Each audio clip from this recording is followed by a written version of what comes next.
experience, mature, and we need money to maintain this player because if you don't have money, you can't keep this team. We have talent, and then I don't know their quality. I am all now who training on, and I will gain experience, no quality number. So if you want to be quality, you have to be consistent. Half of folk at the Champions League because from 1998 to 2002, no more consistent. One coach, one team, one administration. If say a compete to Africa, maybe club commanders and the bottom. We have to be consistent, but our supporters have to be sacrificed and support the team financially so that we can keep our team the level of our football. All departments, from all departments, and the coaching, all departments, administration, from infrastructure, from players, the quality transfer, from DBR, from the government should invest in our football. And at the same time, all departments have to learn, including me, because what I witnessed, Morocco, Ghana, no. I'm being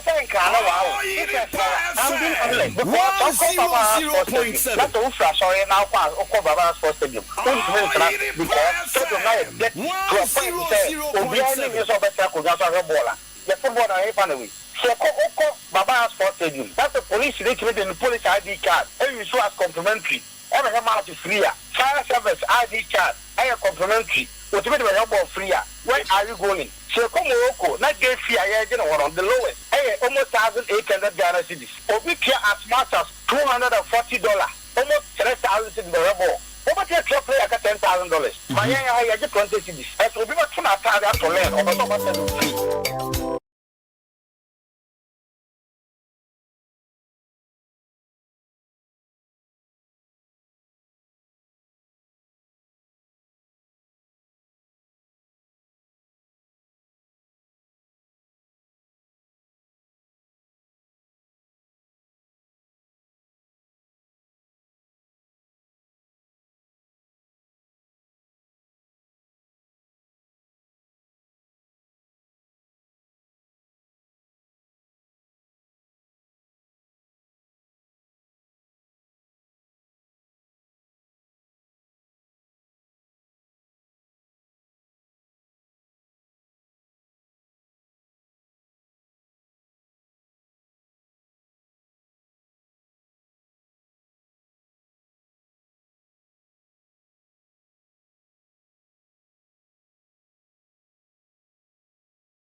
How are you?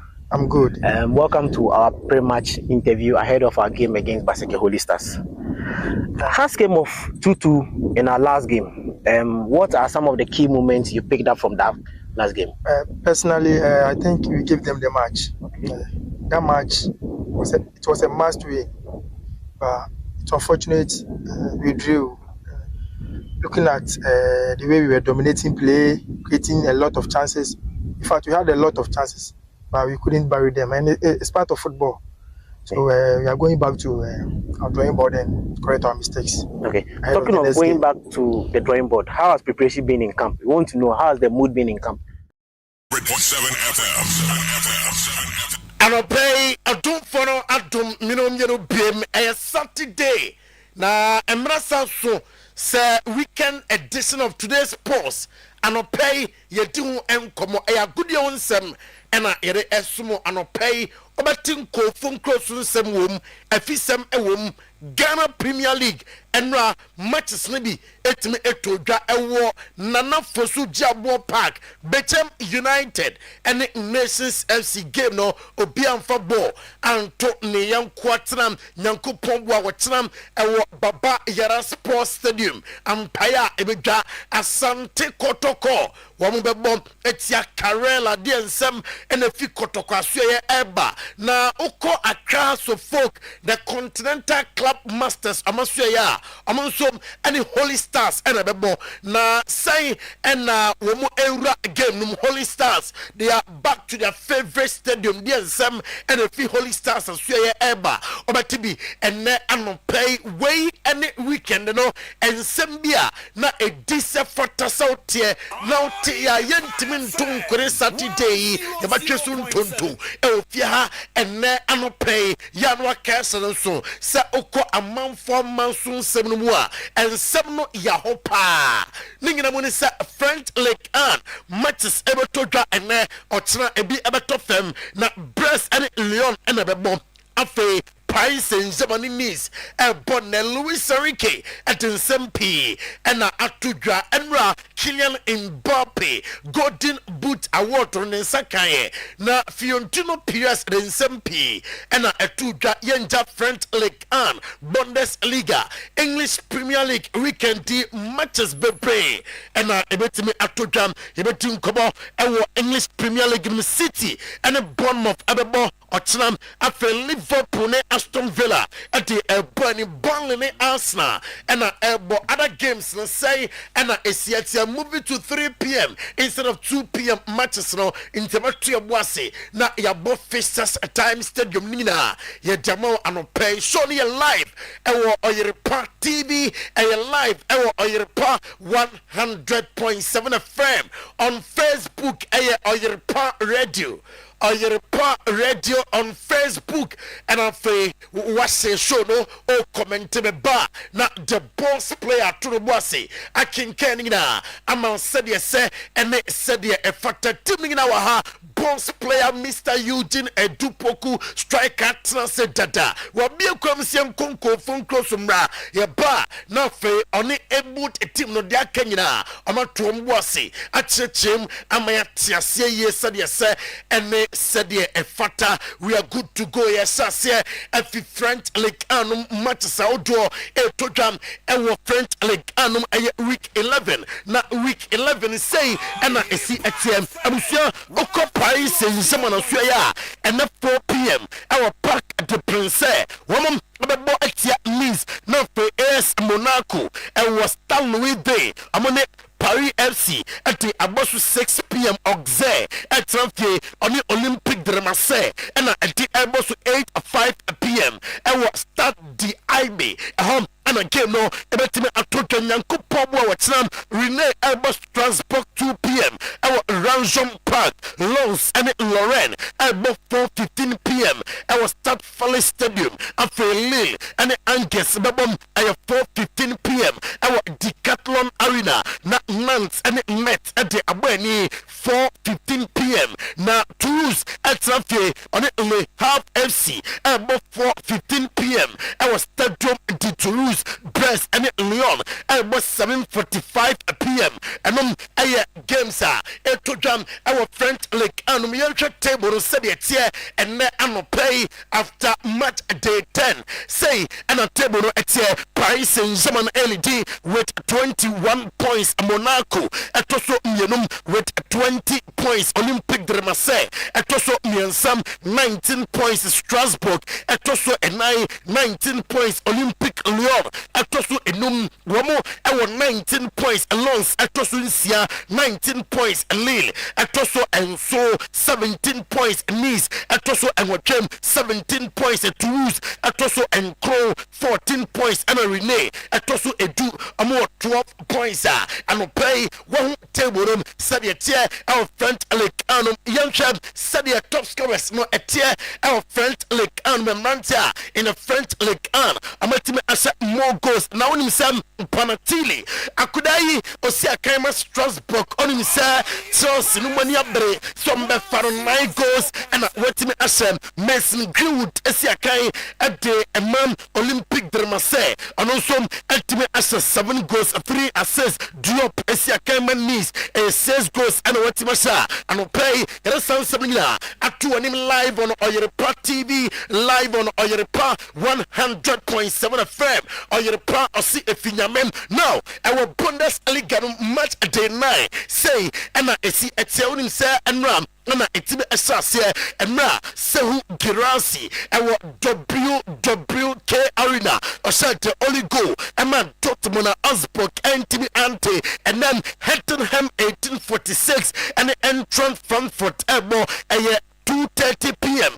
for Vote Arena and a game no Etotram na FC Union Berlin and Freiburg at the Ebosom na Oko Mainz 05 Australia amane Werder Bremen and a Ebo RB Leipzig and Stuttgart at the Ebony St. Pauli and Borussia Mönchengladbach Ebom na Bayern Munich and Leverkusen at the Ebony and our Allianz Arena München Chrome Otina Odum for Dumia and FC Cologne Hamburger SV and a D Ebos run and a Johnston John now for VfL Wolfsburg and TSG Hoffenheim at the Abosom our Volkswagen Arena where games are our Bundesliga after match day 8 say and a table room. But yeah, our Bundesliga Bayern Munich LED with 24 points. Leipzig at Tosum 19 points. Stuttgart Tosum and Sam 18 points. Dortmund and Ra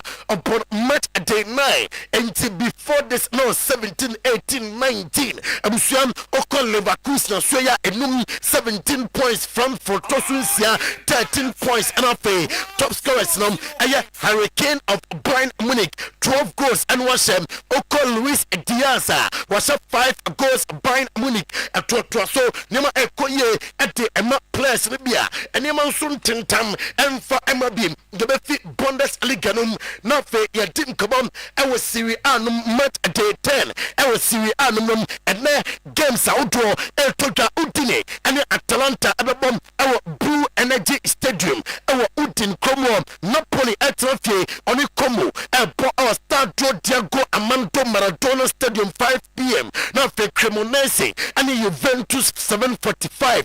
Omotrafium El Giovanni Zini na Cremonese and Juventus at the Abosom. Now for Otina Heras Verona and Inter Milan at 11:30 a.m. Our Stadio Marc Antonio Bentingodi na Fiorentina and Lecce Abom at 2 p.m. Our Antonio Franti Firenze Torino and Pisa Abom 2 p.m. Our Olimpico Grande Torino Parma and Bologna Abom at 5 p.m. Our Ennio Tardini now for AC Milan and AS Roma 7:45 p.m. Our Stadio Giuseppe Meazza Amonte Abosom way Sunday matches now for Monday night football on the 3rd day of November 2025 and Sassuolo and Genoa about 5:30 p.m. Our Mepai Stadium Lazio and Cagliari about 7:45 p.m. Our Stadio Olimpico Roma Como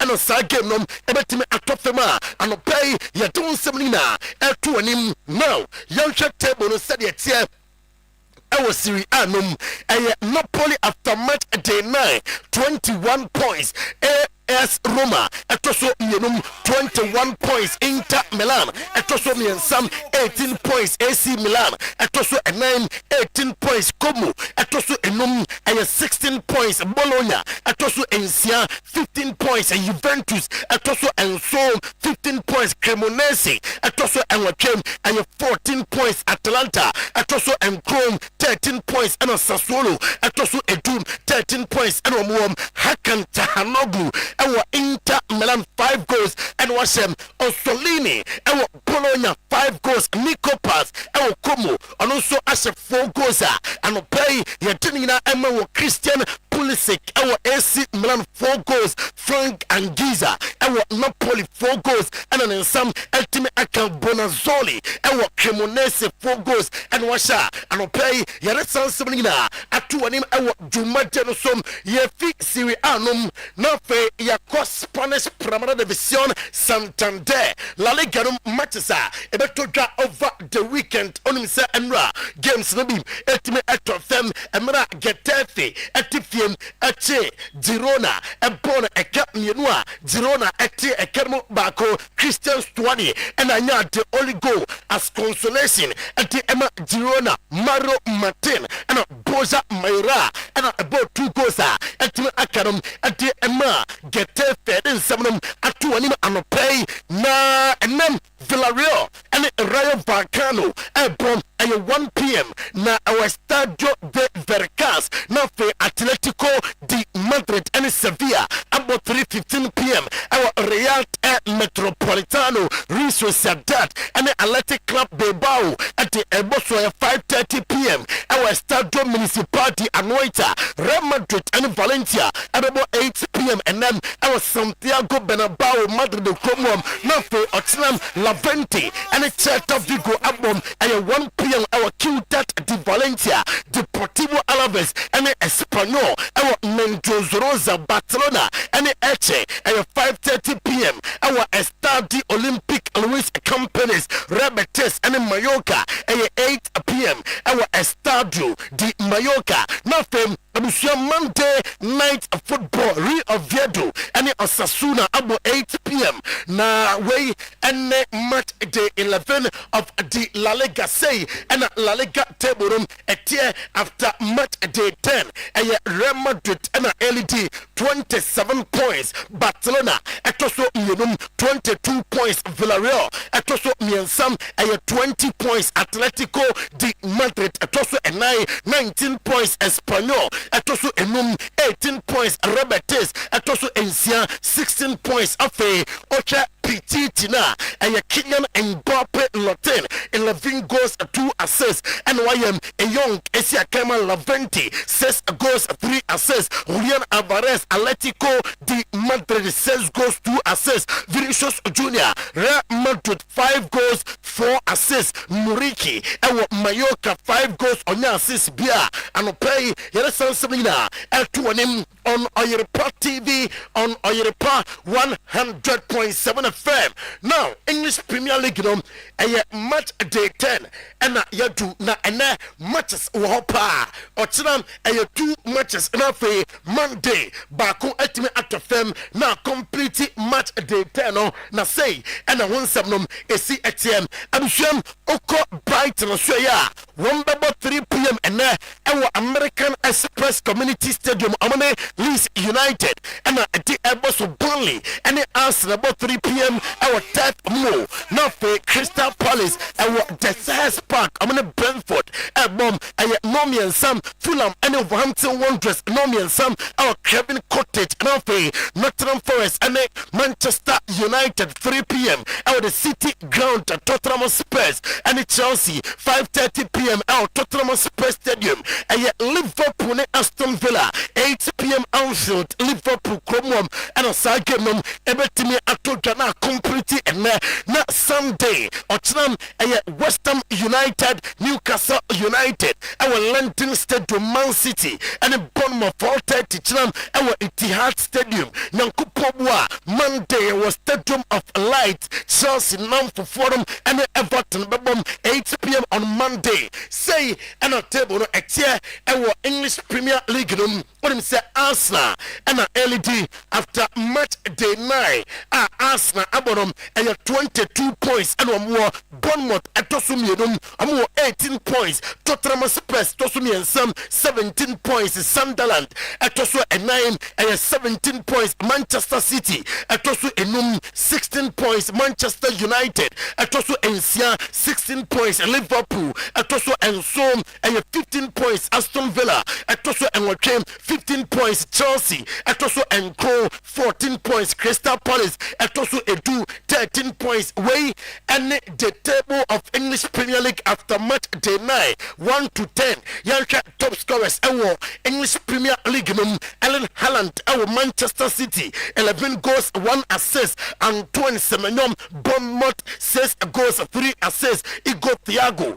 ewo Brentford 6 goals on assist bia Jean-Philippe Mateta ewo Crystal Palace and also Bournemouth 5 goals Danny Welbeck ewo Brighton 5 goals and Oko Antonio Suya of Burnley 4 goals and Brent Mbeumo of Manchester United and so as a 4 goals and play you're doing that at 2 on Oyerepa TV on Oyerepa 100.7 FM and in tentem soa yanko Spain nafe yanim komom I was Spain and pay Enra Fiontino Perez emotional speech our Kylian Mbappe golden boot ceremony na say yebɛhwɛ saa video no Enra Fiontino Perez or kasa na Kylian Mbappe ewuram ningina at the screens no so a enjoy be fun sound door and some teammate no more na Fiontino Perez and I say this is the best scoring start of your career.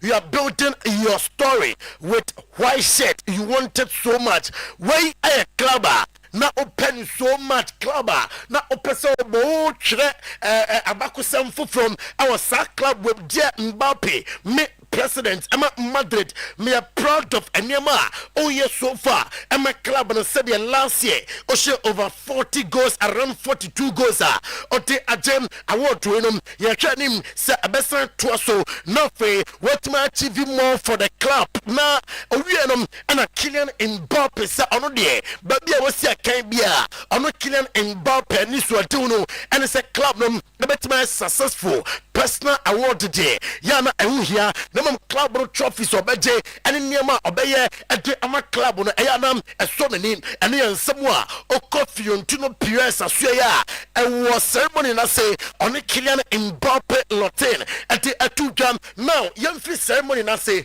now fe yanhwam Chapi Alonso ahead of Valencia Chenina Oyeye onim say na Vinicius Junior Jude Bellingham nom Ada Gulen and Ada players na arrival of the training na Mbappe Ada ni teammate no so ase sa oda omunyina ase esan se so no Mbappe ayem Mbappe mprempre ya fans re ka ho bio ase Saudi a wote emano emro betu ya encouragement Saudi a wote emano enti ontimi Nasia obey ni teammates nom ati afim na owiye eno se opese otoso na fe otimi ayemo ema Madrid goals awasha manfo jem so afim Mbappe goals no se enye we kwa no ope opese oshemo no boa na fe trophies last year Madrid entimi antena afe 2025-2026 Madrid ebetimi ante Madrid ahead of Valencia La Liga game no Madrid squad in the goalkeepers Thibaut Courtois, Frank Gonzalez, and Sergio. Among any goalkeepers, Miensa, Chapi Alonso, and from our match a day squad name defenders Eda Militao, Trent Alexander-Arnold, who is expected to start, Asensio, Afe Alvaro Carreras, Frank Garcia, Ferland Mendy, Dean Hoysen, among Aris defenders or did Omukoye, Afe Bellingham, Camavinga, Valverde, Tchouaméni, Ada Goulet, Denis Ceballos, among midfielders Afe Vinicius Junior, Endrick Mbappe, Rodrigo, Gonzalo, Brahim Diaz, Mastantueno, Etimi Epra, Entinyadi Sam, Otimi Ekate, na Jetine Chapi Alonso, Eti Atujase, NG to Danny Caballano. I am surprised Kaka about injury to Danny Cavaya. Now a player be about with a lot of experience, a lot, and Emma Madrid coach be an orma. I want Danny Cavaya with this shadows on Kase Onyanua, Ope, and see on the Canape, and it's a Obega boy and Afe, oh yeah, Juma at the Emma Madrid, or Madrid Medic City, or believes that very soon. About join a club enough for Boa, Emma Anima Koyo, said the fish as city, oh, but them. What's about Champions League and the other games in the a rotation kaka total ahead of Valencia game no or in some way ultimate up to Julian Lopetegui wouldn't say or Koya Jumam Emma Madrid in central form and in the 18 common Busasa relationship with Real Madrid at say and also a good relationship with Madrid or number 4 with Madrid in Tinesabia Abaya Juma Emma Madrid at Diana Fa and Koya into Honey Madrid form ayaka biani ho mamimfi Madrid asua ye ba still ye Spain ye team come on with FC Barcelona Barca forum eniema womo ahead of weekend game wombe bonum ye never two screens so now fe anopay mama enjoy a party you know manya bi etime ahwe na make Barca semno La Liga giant Barca ama confirming enram sa Spotify company no reopening process eguso a ekoso na nyankopon boa November 7th, that is Friday coming officially. I'm returning to Spotify Kampunun na amatima kwe training section ewo ho na ewo training section mama fans etime abam abetwe game no bi and your processor amute returning to Spotify Kampunun. Robert Lewandowski nyankopon boa watena Barcelona and ete game no according to reporter mapike efi Barca medic bako and say obetime ejemu abo ete ama FC Barcelona, which is good news for the club. Yamra England nothing yenin komo and pay our England on Oyerepa TV on Oyerepa 100.7 FM na Sunny Lames or say was started live here and what Manchester United no credit obedu you know a lot of good goalkeepers and a war Manchester United nemum said was your chance you know or you happy on of the Royal Antwerp the final day of the summer and a room and what Manchester United or say a percent or more and my club no say I'm a day 18.1 million pounds and an initial fear and Royal Antwerp uko Rupin Amorim Nasuya wa confirm say Ahmed Diallo and Brand and Bermo week bia yebehu so musia kan enye se bia oba child bi say on the call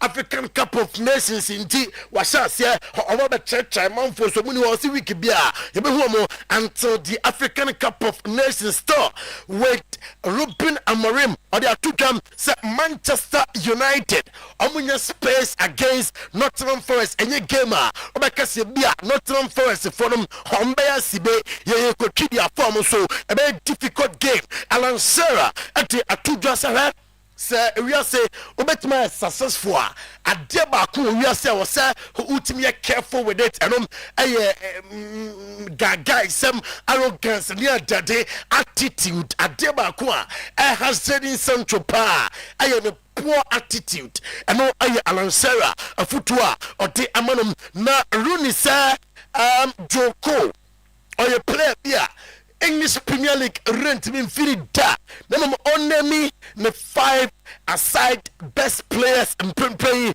our Premier League no say no can I say Obeka Kopama Obeka Moises Caicedo Obeka Bukayo Saka and Mo Salah on the complete squad nani say Tottenham Spurs Jean Pahinha Obeya ideal fit for Manchester United midfield no Obeya Manchester United nani say omunya dombe bia na Jean Pahinha amon for them na Jack midfield or Emma Timo Rupin Amorim ahead of Nottingham Forest in T. He yanko Lewis Kelly. Abusiam Yako Arsenal so Lewis Kelly said or you determined send him Ebeko ye Amarosi Arsenal team no say o person be abobia adia was so ye and say working hard say one way harder about say the bia obenya bonu bi abo e team no my characters say Mikel Arteta or a special coach, but your far answer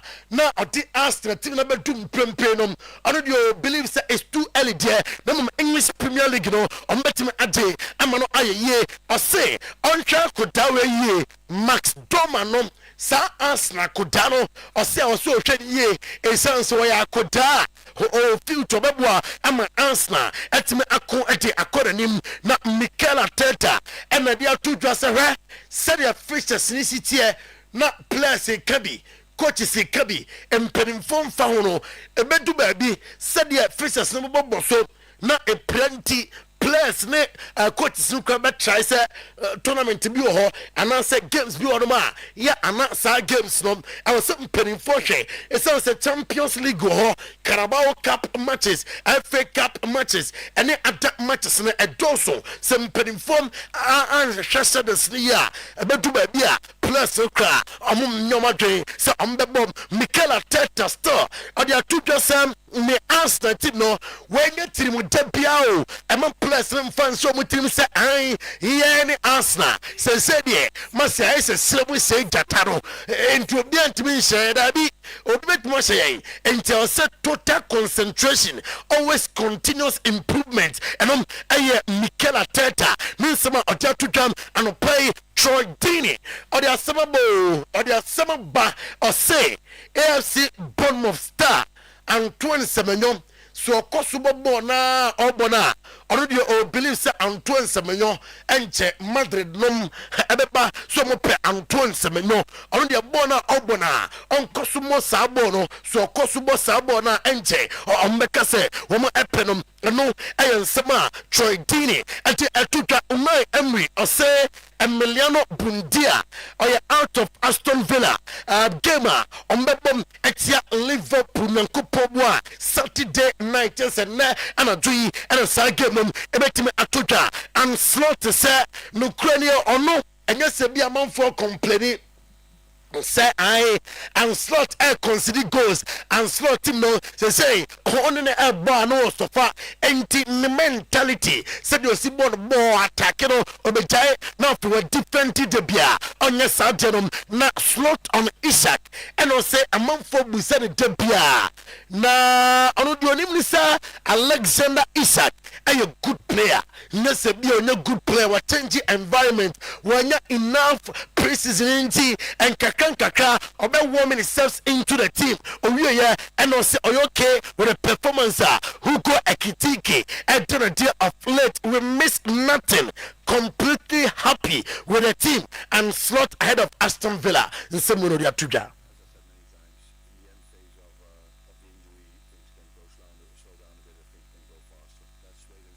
But like I said, Ryan trained with us for the first time yesterday. Will train with us, and then we're gonna make the call if he can, if he's able to start, yes or no. And the other two, probably 99.9% sure, not in the squad Saturday. Completely happy with the team, with all the quality we have, and I'm also completely convinced by the strategy and the policy we have.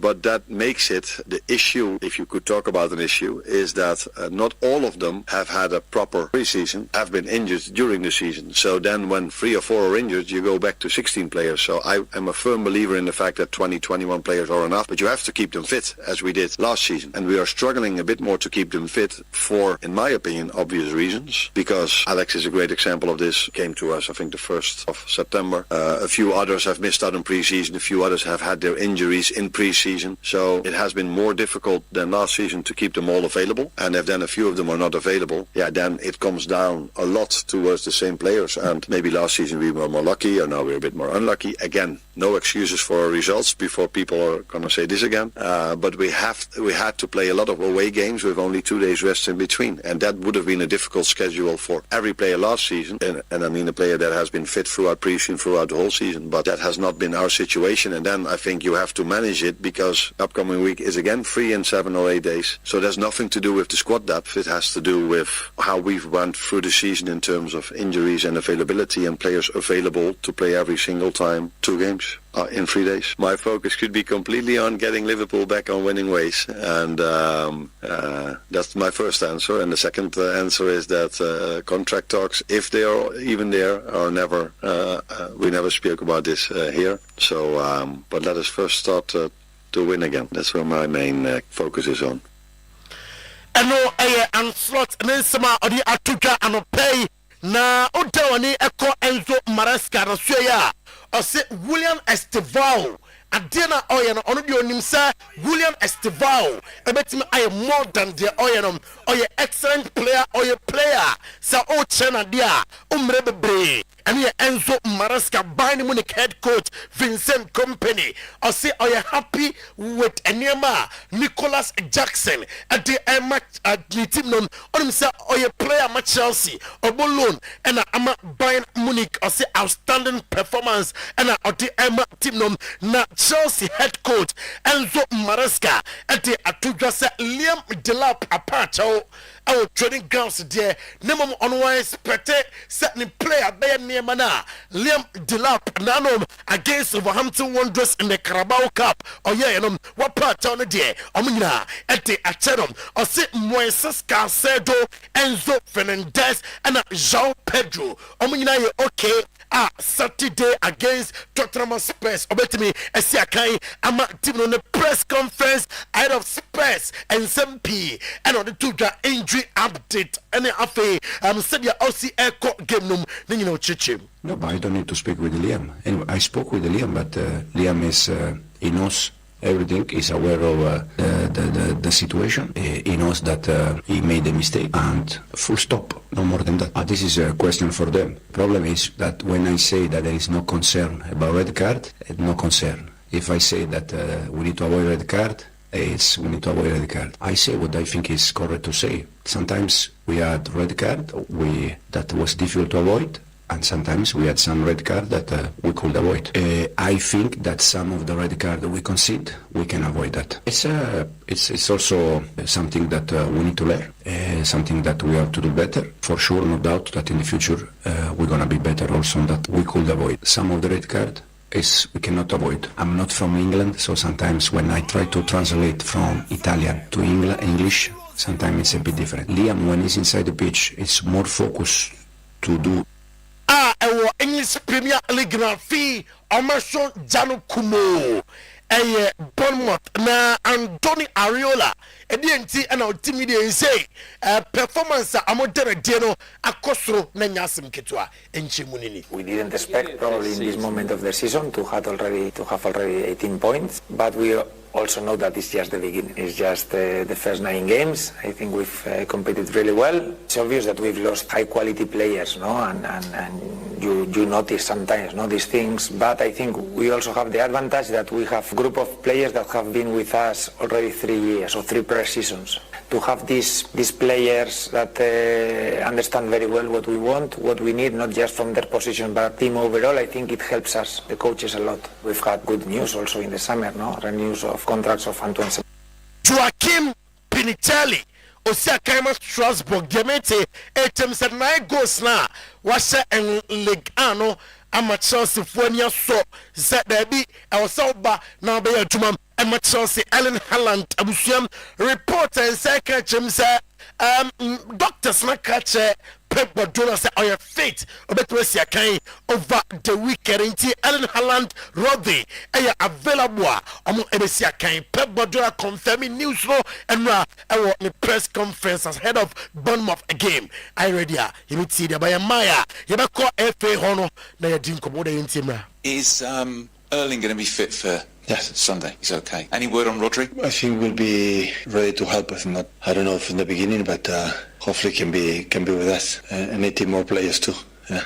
Everyone is desperate to play. Of course, have been out a few times, and everybody knows how important he is for us. Question for Iraola. It's just 9 games, but it's not just games. It's games plus previous season. So it's a consistent team and fantastic team, manager, players. So tough opponent, but we know there's another.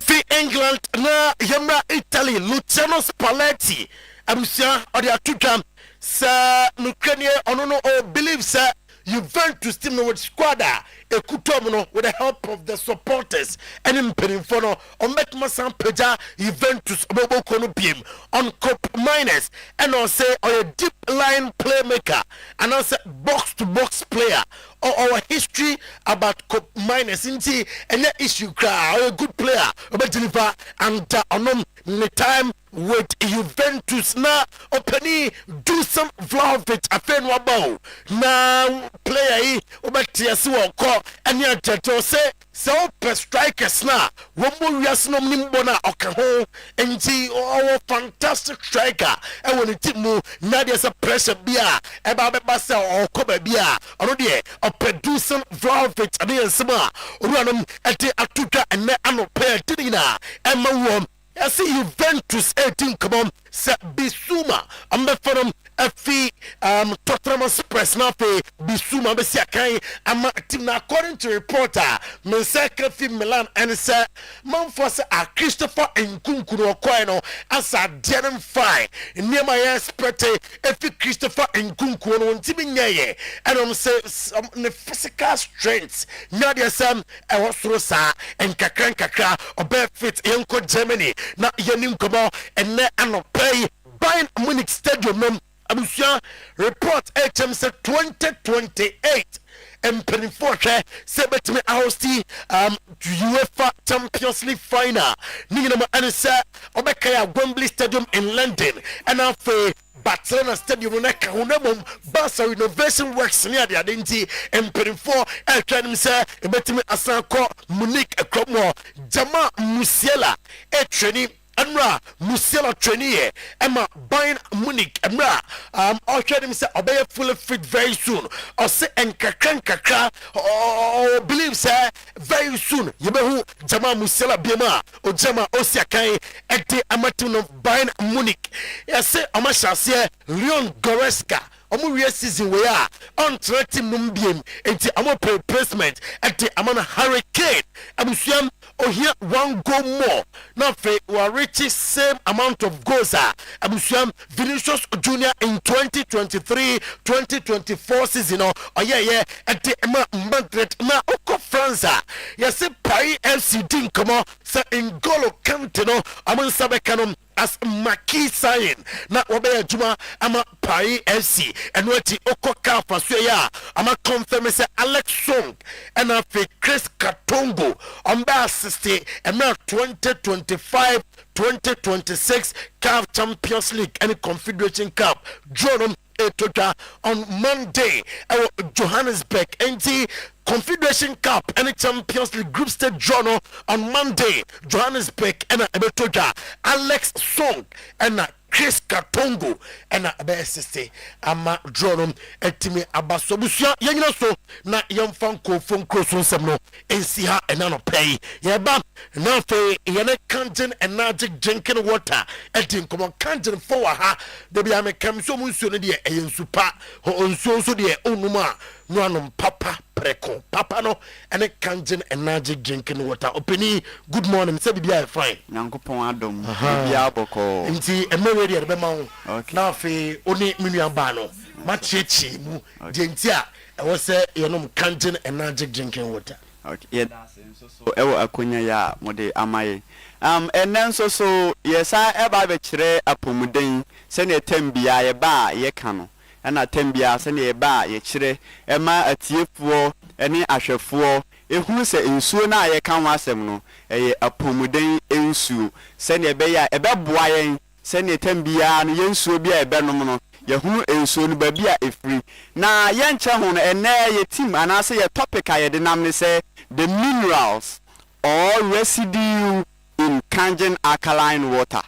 Niye pa chire nyina ne se wo hwe Kangen ensuo na anytime bia no se wubu no ensuo na obehunu se ade white bi eninamu ye nche ho ebe ma ye brother born a project ade bi wo ye screen ne so na ya polisa na ebe ya atiefuo enso so ebenya more knowledge about what we are talking about. Enti ebe ma no a project pacho di kan ko first one no emaye na yenka ho asem kakra. First one no, that is the okay. First one no. Okay. Pacho betime zoom in kakra e di amaye. I say ntwe no wo achiri pa. Okay, it's talking about the white appearance or mist in Kangen water is due to the release of hydrogen gas during the electrolysis process, which creates tiny bubbles and slightly cloudy appearance. And you know, the yeka about the residue and as a minerals yeka say their presence in Kangen energetic water and say ye share ye adye ya project here. It is talking about Kangen water no the process na ye first wa ye nsuo no. A process of hydrogen and then oxygen. And you know say ubu nsuo na because of that hydrogen gas na ewo nsuo no you will see a very tiny bubbles and as a slightly cloudy appearance be wo nsuo no ma obehu se white and no na ekire yen say so wo next steps na and na ekire say nsuo no contain minerals obi wonu ma na bia wo hunu bi woni nsuo mo use machine bi ofie ebia no wo hunu bi e woni nsuo na onte ase adentia nsuo no ni aye white sa ebia na wunya more knowledge about it. The reason is that it contains minerals, and because of that hydrogen gas in it, and into that tiny, and at that bubbles no, because of say a tiny, anti molecules no, a woman say a dissolver and dissolving them because they are very tiny, and their gas is too. Into anytime be able to canjen and ajek drinking water no. Ubehunu se na ensuo no ase ahuro kitten white bi ewo ensuo no na uhun ne sa na part o se ensuo na awo no no ensuo no contain minerals and as I share that hydrogen gas ya yeah brother project I say this process release hydrogen gas which forms tiny bubbles that gives the water a slightly cloudy or white appearance and se uhunu bibi sa ewo ensuo no ma na etira o se ensuo na awo no eye apomuden na nsuo na awo nom nso no ebe boa ama anytime bia ne se kwani padua no ma ba bia ensuo ntimi mbonwura ba bia ni padua no ensuo ntimi nko no because of say that tiny ones ntin ebetimi awuram adini djuma say ye hwe that mineral content nso so a na it is all talking about the minerals present in the water mpacho obetimi akoso kakra mai it's talking about the minerals present in the water. It is talking about the magnesium, calcium, potassium, those kind of minerals no na se uhunu sa white bubbles and na say that tiny appearance no man not just minerals den ewum but e be safety no amai yenko down kakra. Okay here say I was say the safety. Let us look at the safety. Or see the white mist or bubbles are harmless or do not indicate any issue with the water quality or safety. And you know when you look at all these things so we share in sunum na say that white bubbles and as appearance ni bi ewoma and just the how na ebrew but the apomuden and ebrew or say is harmless into one more be no say e dia na won so mu enye ade bi a ede or how ebrew ni padua na emmom ede apomuden and ebrew ye share the other factors so I say the white residue that you are seeing is the result of dissolved minerals found in the water. Some common dissolved minerals are calcium, magnesium, and they are directly related to the hardness of the water. Any time we be an say ubu kanjen na say uhunu sa enema white we bi woma na ne e pa kire nyina ne say ensuo no e contain minerals na ebeboa wa pomden mpacho obetimi a project picture no enso e de amaye na ne ye kan ye nyina no na ye hunu the picture of it. Send a bear obiti in China obehunu. Also why alkaline water leaves a white residue. The reason for this is say 1. Mineral hydroxide is in alkaline water harder to dissolve. Enti anytime ubia obebu nsuo eba emu a uhunu se a dissolving term enti anytime bia you see this white tiny bubbles in the water.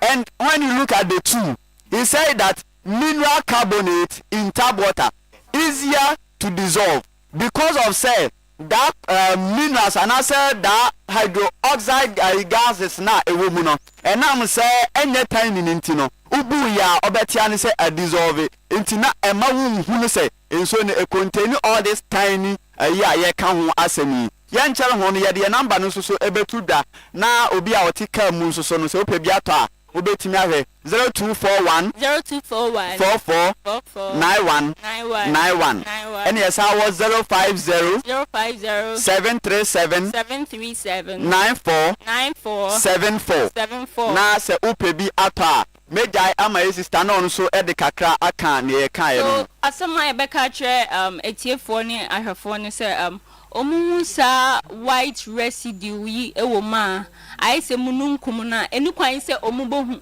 ebroni ne baka say drink the cloud very cloudy harmless harmless enyi hu bia cause white residue ye minerals ye wo asien eno na the calcium and the magnesium na ye calcium ewo nipadua ma de adwuma calcium di yenye calcium necessary for bone and teeth formation unya calcium like a bones wa pomuden se wumpom ebeye den ni ade esa boa ma sa muscle cramps ne muscle spasm ni na prevent it na mostly oyo balance or ko efiche na so ka say enso ide menum ye idie ama me fichi corner menti ya obiem. This is because of the calcium na a woman no cause one of the functions of the calcium no prevents some muscle spasms na relax the muscles no you had the magnesium aspect no so most of the heart diseases ni na magnesium boa free one ema unya stable heart rate ema akuma no send a nentem na bebo no ebetimi ama na ye steady afi so regulate blood pressure ema akoma no enye da embo enkwosuru bebre afi so eboa ema even magnesium salt necessary ye de gu insuo mu de fra some reaction be the some deodorant ne skin product and so be say menom kan na yi bi wo me body ni mu awa eni me skin no ase enye fe ba menom ye no aboa ama eni ate ni nyina ye magnesium na ewo mu no enti ya ba chetiefo ne ahefo say so mu bibi say ama omonye dey emmohu ba future de bema omo say bottles ni we ne most of them na contain carcinogens related to cancer afi so pet bottles no contain BPA into no ye be ka kire etiefo ne arefo say and so mo ton suo na distributors so mo beton no enu kwan say ye di si ewiem manage cause esi ewiem mu cha emboa emasa we no elichi there are some chemicals mostly bottles no elichi into the water na react with the minerals no and no dey asema entina mostly other waters no omo easy reverse osmosis because of that way because they tend to remove the minerals. Someone say you free mo na say this year we yetimi turn we ria so na enya she. That's their main ideology. Omo dey say ba dey kanjen dey say anya dey anya ne sa you fat through the electrolysis. Yes, and you know the anwode ne minerals ni nyina ye dey ejina mu inwane ni nyina ye dey ejina mu ye yin film.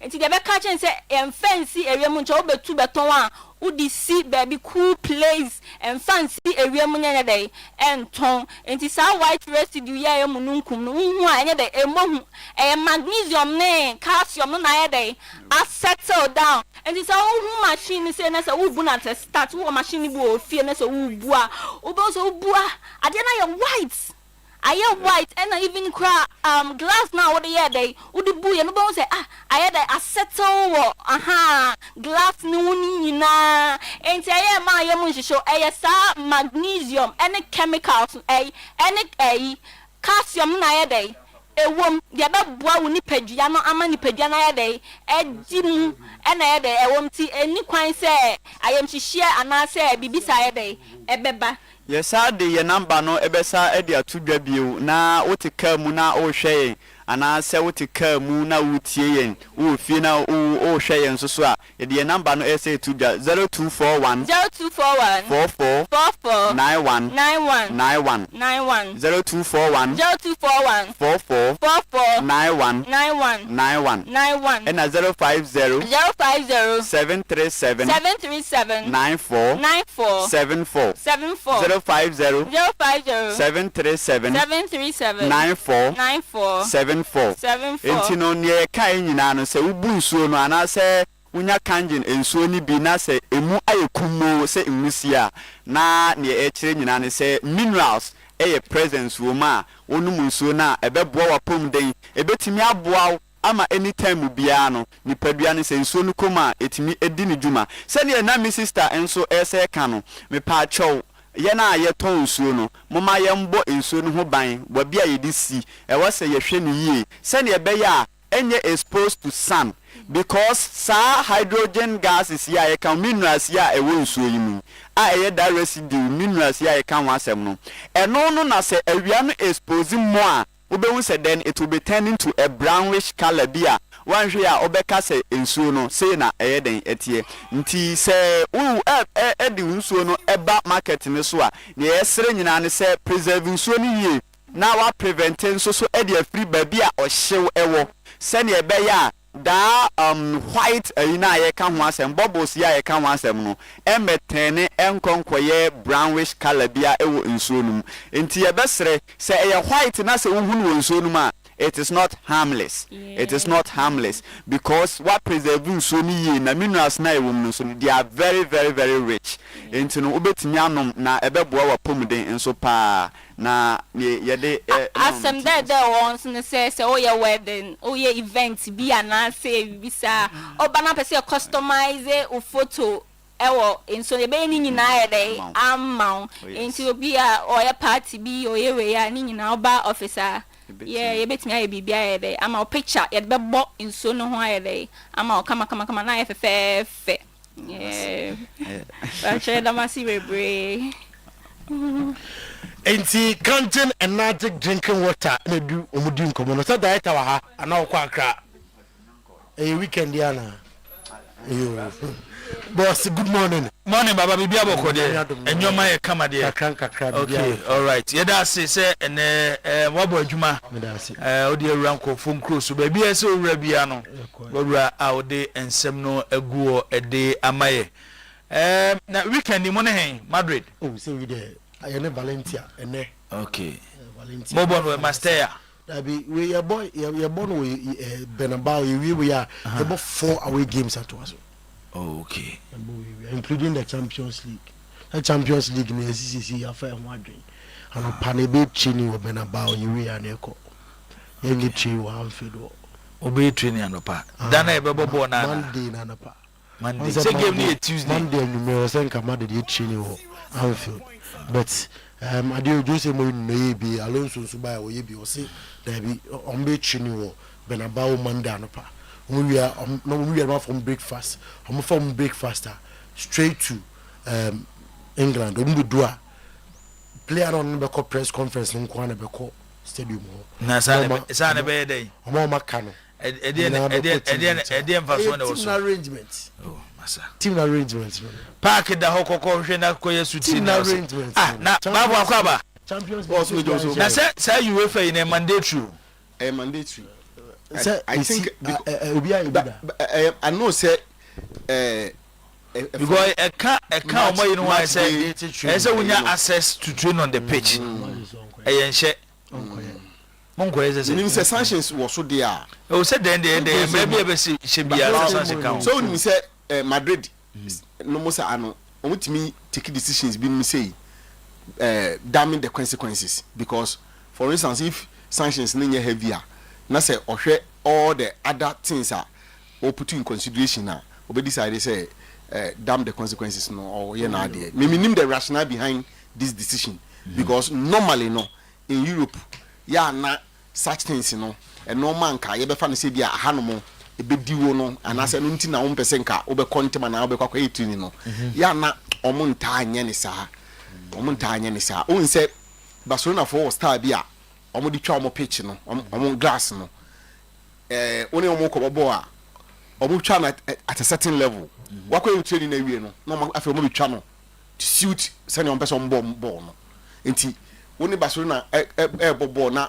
uko omo stadium one France company Spotify company obekwa koye training the mandatory one no pitch no sani a ofu se wo ko try wo ko test ya sani atie na ka why accustomed to no they acquire su training no o me ma wo kan why na wo ko ba bi ba wo bad match day na ankasa no wo ba to pitch in a different form in a different shape enti ebia Real Madrid for ne ehunu for ya to stadium ya ye be ho aso I think 2 seasons ago or 3 seasons ago because in recent years minka say abe issue Liverpool call Manchester Old Trafford a be issue because apparently no omo de garlic any meku no de African because no de a spray grass no enti omo ukona omo so ukwaye yi a call nimu a and some reactions be. But Liverpool for no reason, you know, Manchester for no say pest. Entina, among the yen is some of the goose and a bear, and one grass no, send a bear pitch no, they be a best stay in good shape. Or more cars are no. Premier League grant me and carry because say and owner or the born grass home buyer. Say oh health implications be an say be and know your some but normally you say adi ao be be health issues be ano. It is against the spirit of the game, but here is the case. Almost say almost the bomb. Some of these we say you kind the dark art of the game. Some of these things no. Alonso say. Coached by Carlo Ancelotti, coached by Jose Mourinho. By microphone. Ancelotti, Coachino, Jose Coachino. The playing days no mu nyina yebi. And no mu yebi no. If you say eboa omo. Nti ono so I don't know year the omo year. What he say, omo say, why are you doing this? Or say nano sia kind no. Under Jose omo yebi. And eboa Pep Guardiola mo cry yebi. Eboa omo team so on pressure baba me dey no kra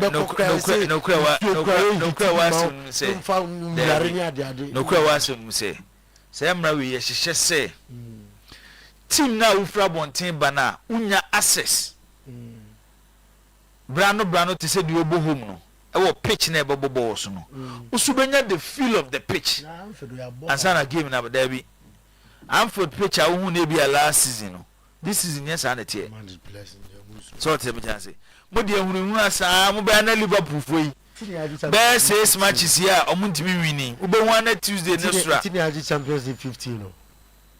Me and the Champions League 15 no. I don't remember. I think it's even the first time I made this idea with you. Yes, na meba 15 times na maje Champions League ni nyina no. 15 times na maje Champions League no. Mobo season na moje no mko obi homa mko eti no mpetwa na when you choose your best what does that go to do because I don't remember min kai that min tie oh min tie say more you know you or the Champions League oh it's not about all the G say who say mo for you to say na Baba Isa na Real Madrid there o ye the day enya dey Baba the last time Madrid Banfield they went empty handed na boss manem fasa de manem oh gap si ho ebom 2 times nya Jeff me no cray now but the last time Madrid the last time Madrid Banfield Paris no two car can boy ye born am no cray majatu ye can boy ye born am for ye can say Liverpool team we dey want me no Anfield obi na Liverpool team we we are going to beat them on Tuesday no problem Allo Anfield wemo boss on tese Florent Vito kura also manu nkolo se match baba ka se baba Isa se match bi wo nkolo no hen Liverpool better na Florence to say bia da be na money Aston bia da be ene na money Aston Villa no mpatwan se match bi wo ho ami wo minimpa se Liverpool lose a Tuesday against Real Madrid yati say yati krom hay I say matches Madrid matches 20 would me predict 2 per Madrid 2 because Madrid conserve Villarreal Villarreal and I'm boss be analysis what I say oh baba is mo celebrate mo job mo nyai omo say Barcelona wia no mo celebrate now you say Barcelona me be told you ma ko Xavi Alonso ma mo cassette Alonso mo sacra after you say na coach kure ni hodi na show I'm gano oh no na me man dey say na me ha na Tuesday we fit about office na Tuesday we met na was match we ni ho na no ko we say baba Isa say wo hwe every Real Madrid players no omo jubilation after winning against Barcelona Echema asem na meka boss making kan Gulam Balak no ti asem me ka say nko ye Gulam Balak for Gulam Balak to nchen Madrid players dey celebrate because of Lamine Yamal enti echira wo say the magnitude of the match is very important Real Madrid da wa Barcelona hwe jubilation aso mo she Barcelona da ya show mo bebrebe so enti echira say Madrid ne Barcelona game no te say kotoko ne has next week na kotoko ne has ne baso mebo a ewa Accra Sports Stadium mebo ewa Accra Sports Stadium our situation na kotoko mu sisi odo pa ma Sunday echina na wotwe kotoko nko win against us obohu ni mo beto dia ma players no sometimes we hear game bia because Barcelona last season se mo share for a ni nyina mo share mo na two teams no two teams no baba se kasa ye tie Mateo ba two teams no pede wa se de nkwa to aso do oh baba Isa baba Isa kurade na won komodi enye de wakabi ena me say was na wakana no kro be sitie ba se mo ka se o ma hye ato aso 5 times a 5 times onim why Real Madrid players ni jubilate sir because of Accra se no weekend Barcelona tie Real Madrid kese yo ebeye din se team ba ko afi ba ko bechi Real Madrid so ni na hia mpre 9 obehye no 1 2 3 4 se Real Madrid hia Barcelona twice 4 times enye news yes almost 7 times tia American enye news but se team ba ko echi Real Madrid no mo hye ne ba ko mienu miensa 9 etwa so a but baba o ha dwin pa o emfa ago no bibia ndo nche so tell me na say nsem kan no yes almost 7 times eji umu hawa but Real Madrid players no omo win ye no omo jubilate na e kire wo say match na omo ball no was it last week ankofu ya tena mo so sibiri last week e kire say na wani ji a wo say Madrid players na hu say adeso bia ye dai efiri omo so boss we need to na se kam basa sa she Madrid bi mu a we need to say nka ye te say obi wo apakete obi ya sports on no aye flyer say me ne jibu ye kwa analysis na obi we me ya te no jibu me guru ni wase china na ye ko dru a enye na kan kai no ena motivate ye ma ye share we dey say onim why alami ya ma nya kokoduro ko ka asem no eye because last season ohun de Barcelona de Real Madrid it urban onsuro na we different Real Madrid de ti asema ye kana aya we ya no wa dan topic no o me na no ye what's last year ti or the year na me say this season they no only be bono na nya Real Madrid now on the ball last season but it's still Real Madrid with different majority of players no ball last season no more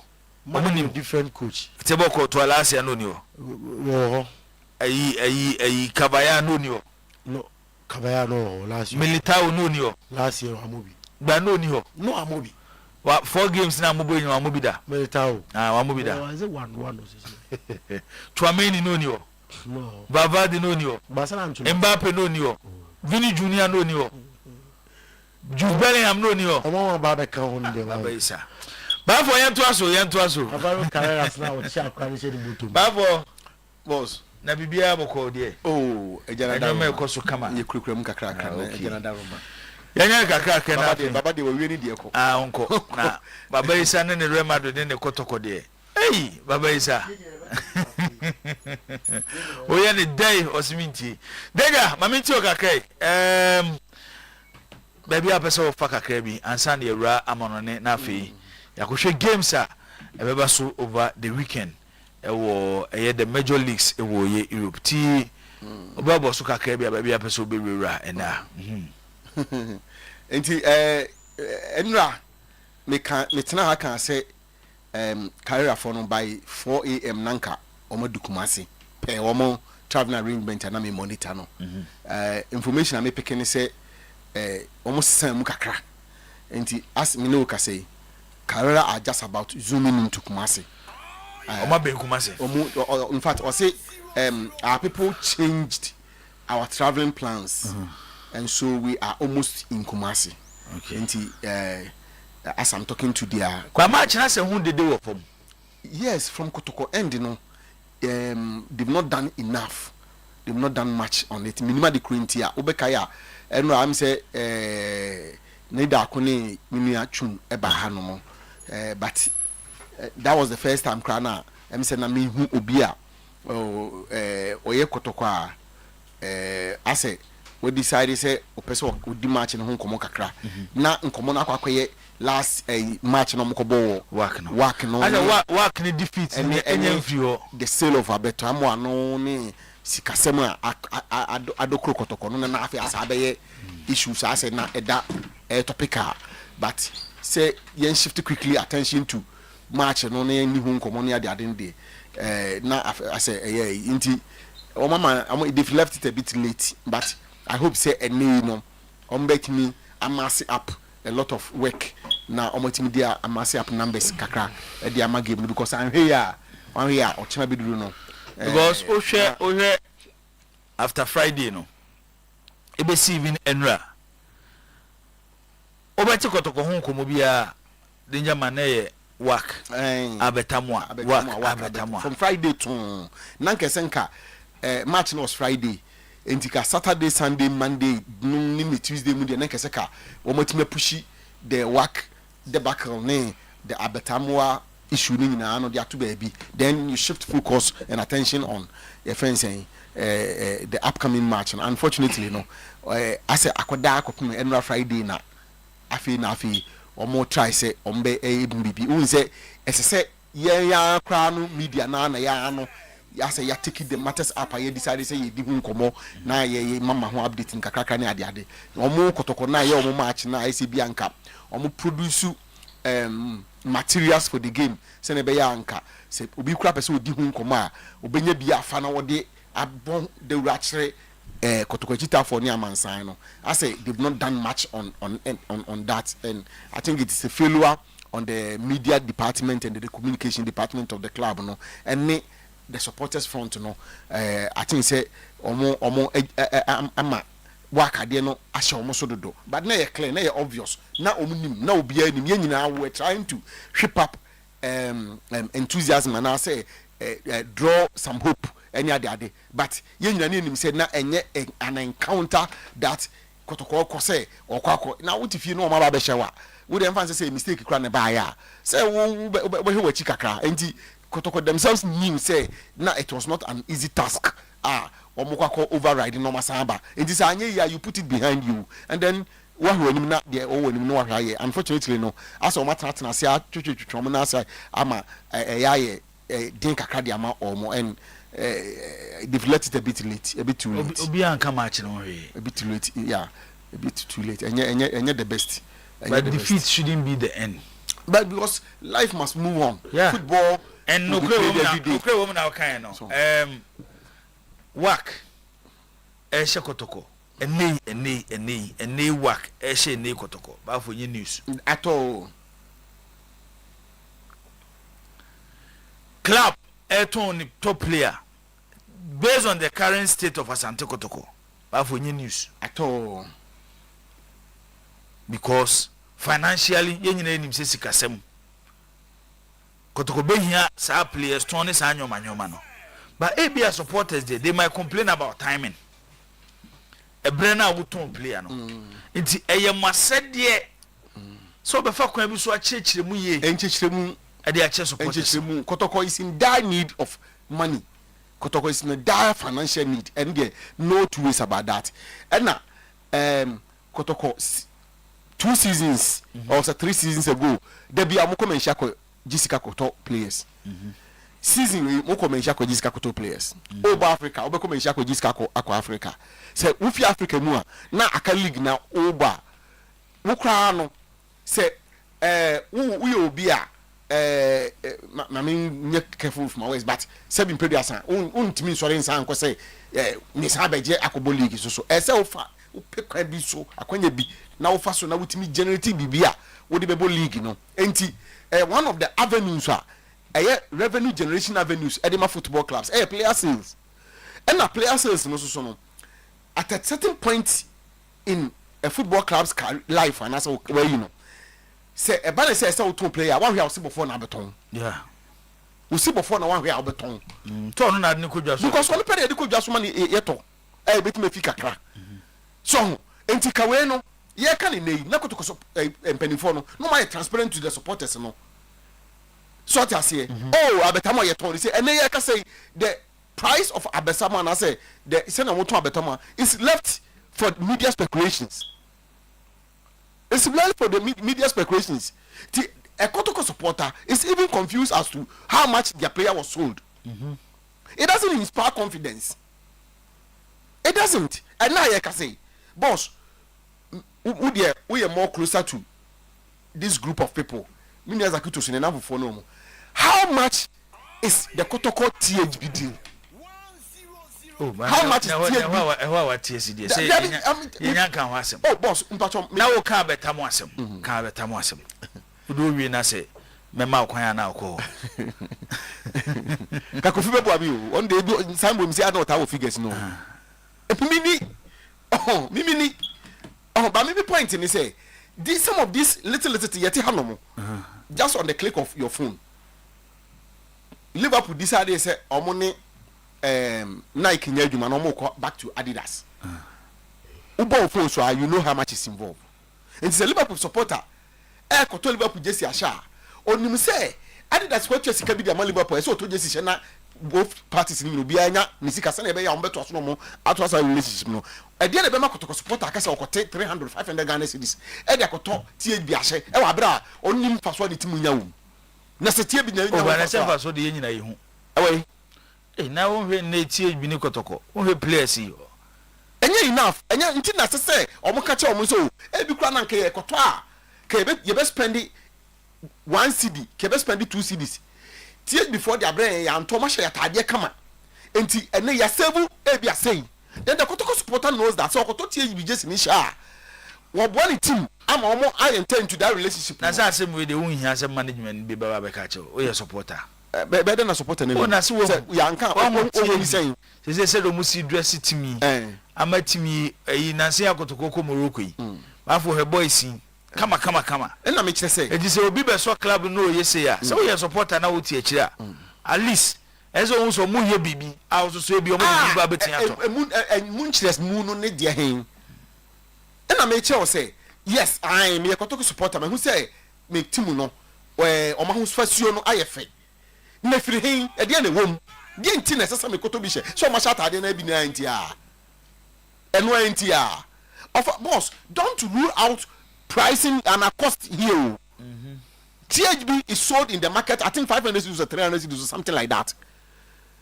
So the same kotoko supporter no we le ma me family me nua kuma na ba wu anya example one dey me say ono no beto ne de ahye no two ways about that ono say obeto Manchester there no atoti kotoko so de kotoko ahom na we nyina wo bi Manchester ahom na we nyina wo bi nti ono no beto but uba fia ha no mo a na mo afa bi ni akuma mo fa se ye fensen Tupac na bi ase Tupac ani ni nua visa wo me the sports visa wo se wo tutu dia mo musa wo mo sports visa wo de ko hin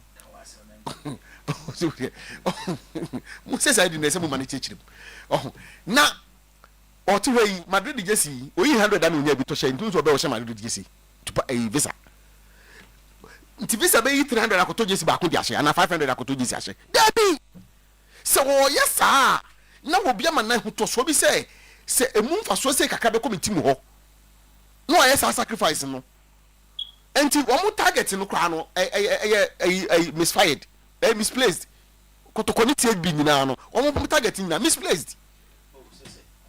They are not even looking at where they can even generate a lot of revenue from because on confirm on better 300 and 500 no one here a small minority majority no betu matter on be person combeto just ni bia no 100 dey no betu matter ti no moto to Manchester ni Liverpool mu je o suggest say mo produce low quality ayi mo low quality no mo dey THB Manchester ni Liverpool dey na wo krum no quality sin no. Oh, Debbie. I'm telling you. No. I've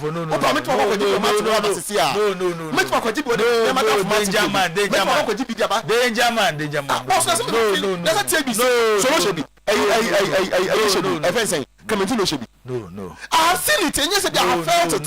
No. I feel both justice meaning. No.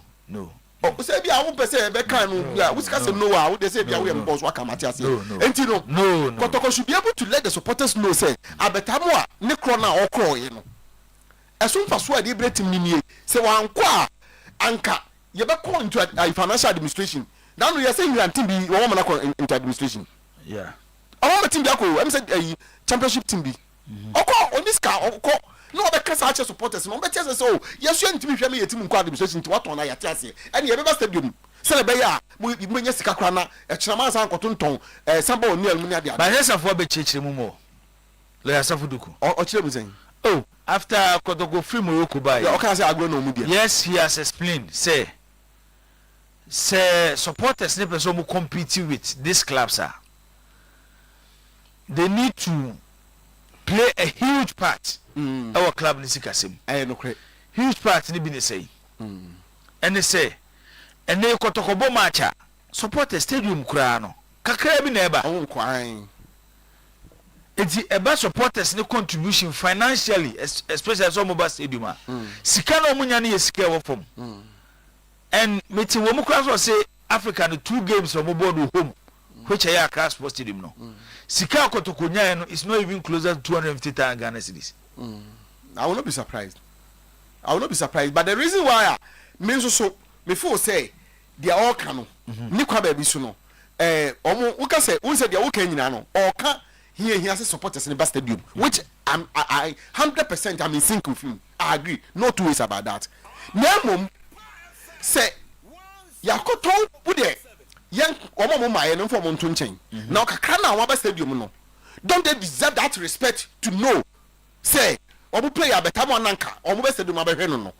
Akon here says kotokoto no dey fi mu baye ni. Don't they deserve that right to know? But Safu who that was saying no explain what can saying or say was saying and the club ni sika sem a problem into what on saying we interest ni sika now what tell me that they won't get ticket Liverpool akoto amuto ni say so from now say Liverpool akoto amuto ni say back when I was what feeling no we saw flop no Liverpool no no players they also flop Ishak Liverpool Tony say and Liverpool team to Ishak is on vanity bench and when you say you mention figures and the behind me gather and you to say yeah players no want some ball no want some na ya administration and on a slide rumor man rumor man or say is there any team on this planet that comes out to officially review the sale or purchase of a player?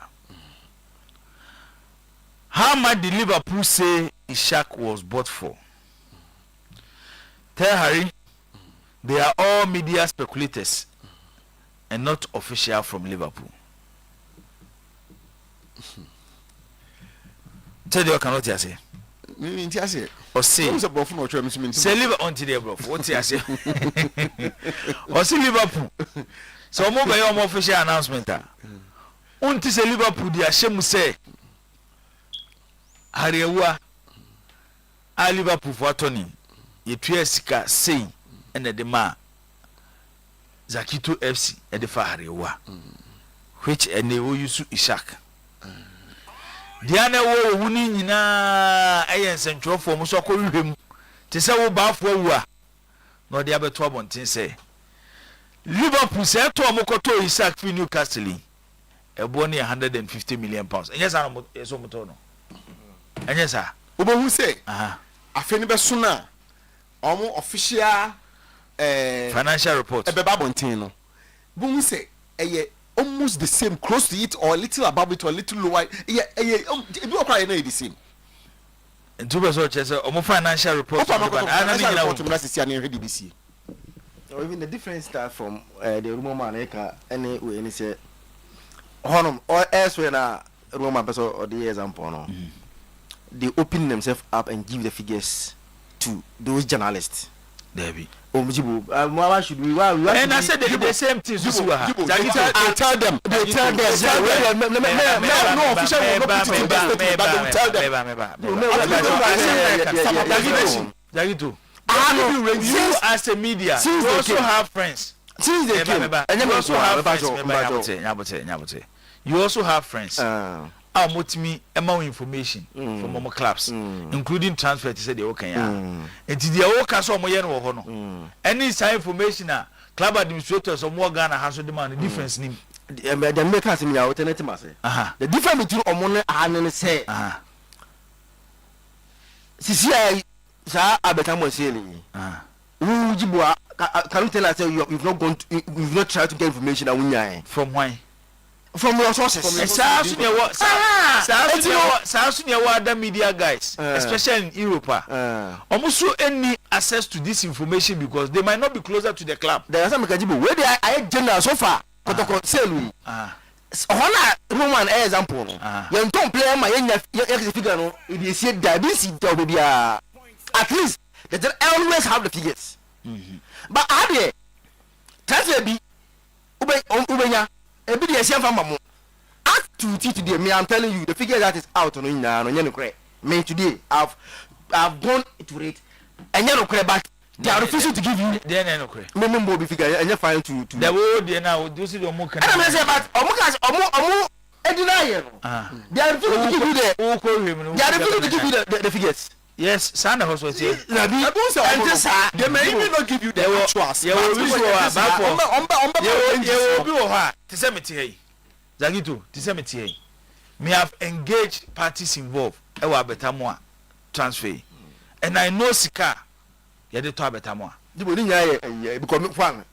I've also and I've even seen documents. And Nipana de Achreme. And the amount involved. Because of a relationship. It is 700,000 euros. Oh, 7 hours.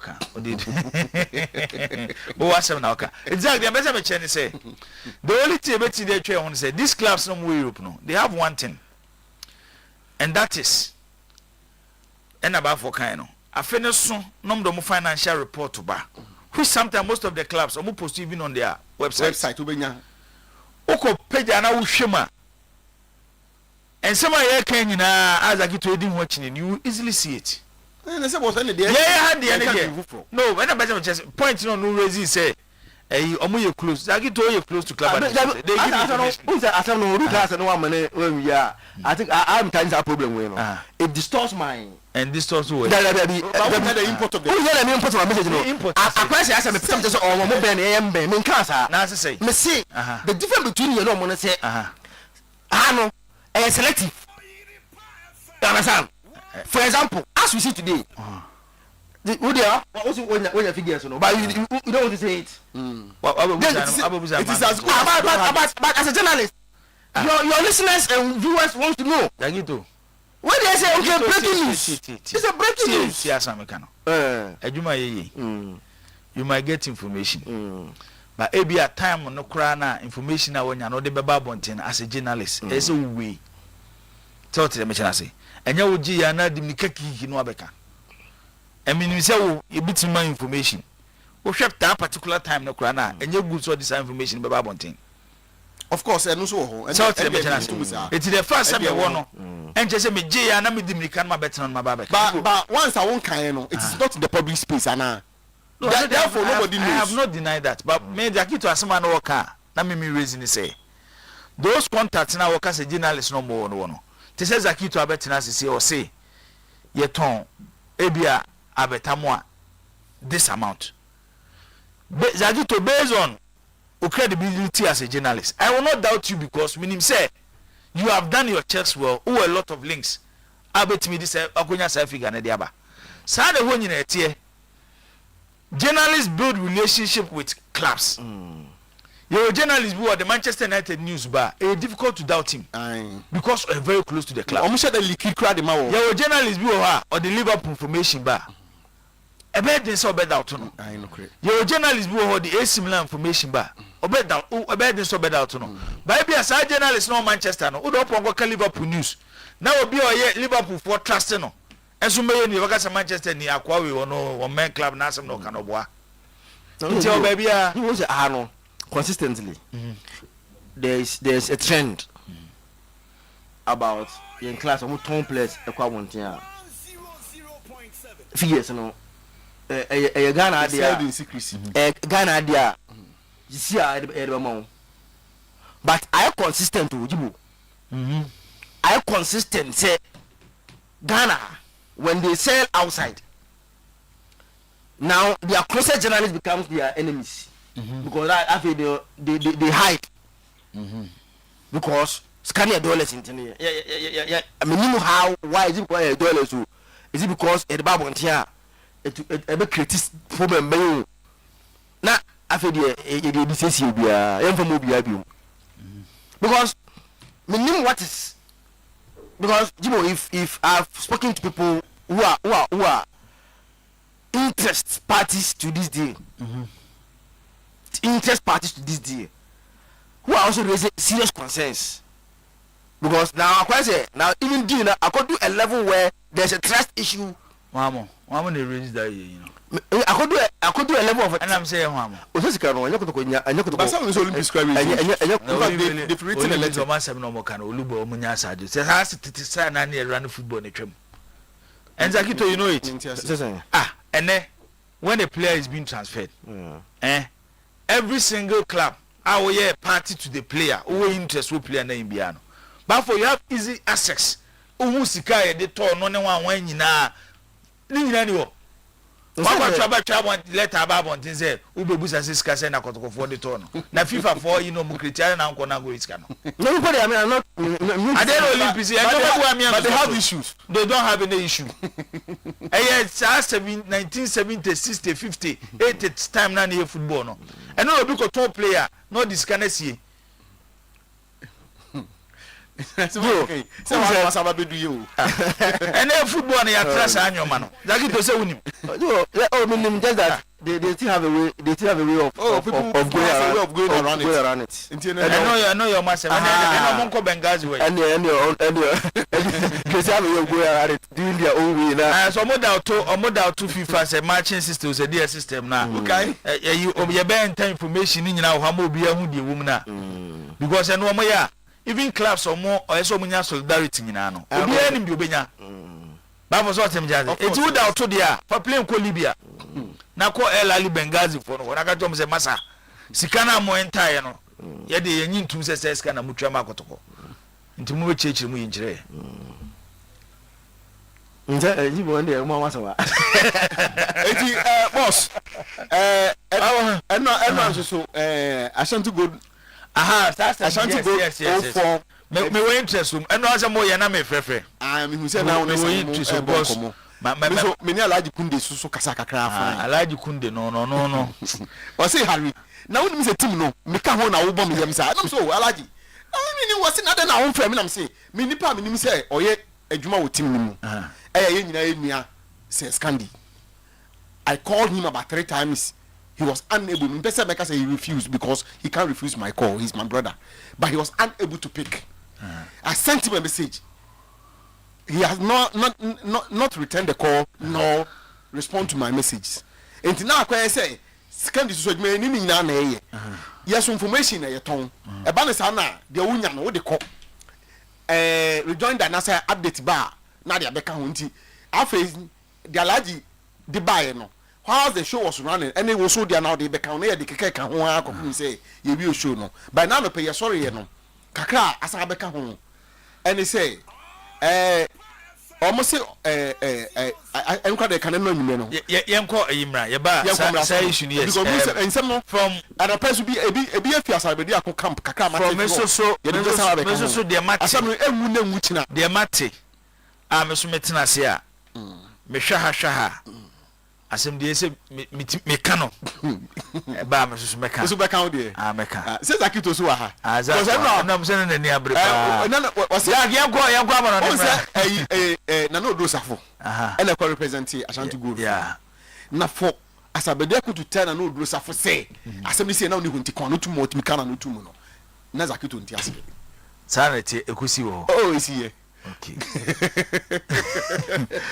Program na ekwa subeti do contribution about Fafa XMS and our WhatsApp. Number ni 0241915555 0241915555 and I say ubeti media for Facebook Oyerepa radio edem abeti do messages afa ho ede aba. Ben Japan am say na de man kan messenger asembesi. Or say watching live and clear at Infancy Seria Sunyani Road. Chelsea will massacre Tottenham, and tomorrow House of Folk will say as omobo I know when so do omoni anyina se basake nebo I say greetings to Wisdom or say Buama MC Atwumangwa Bieja South nti Ben a champon and then they say a kind of message at the amount. Al Hassan Said Kufi Zakitu. Yinra manone na yenhwe ensem ewo amanone. Yebesa be fie na yabedi enkomo ewo fie. Alhaji Sechi. Ose owo eye Gambia.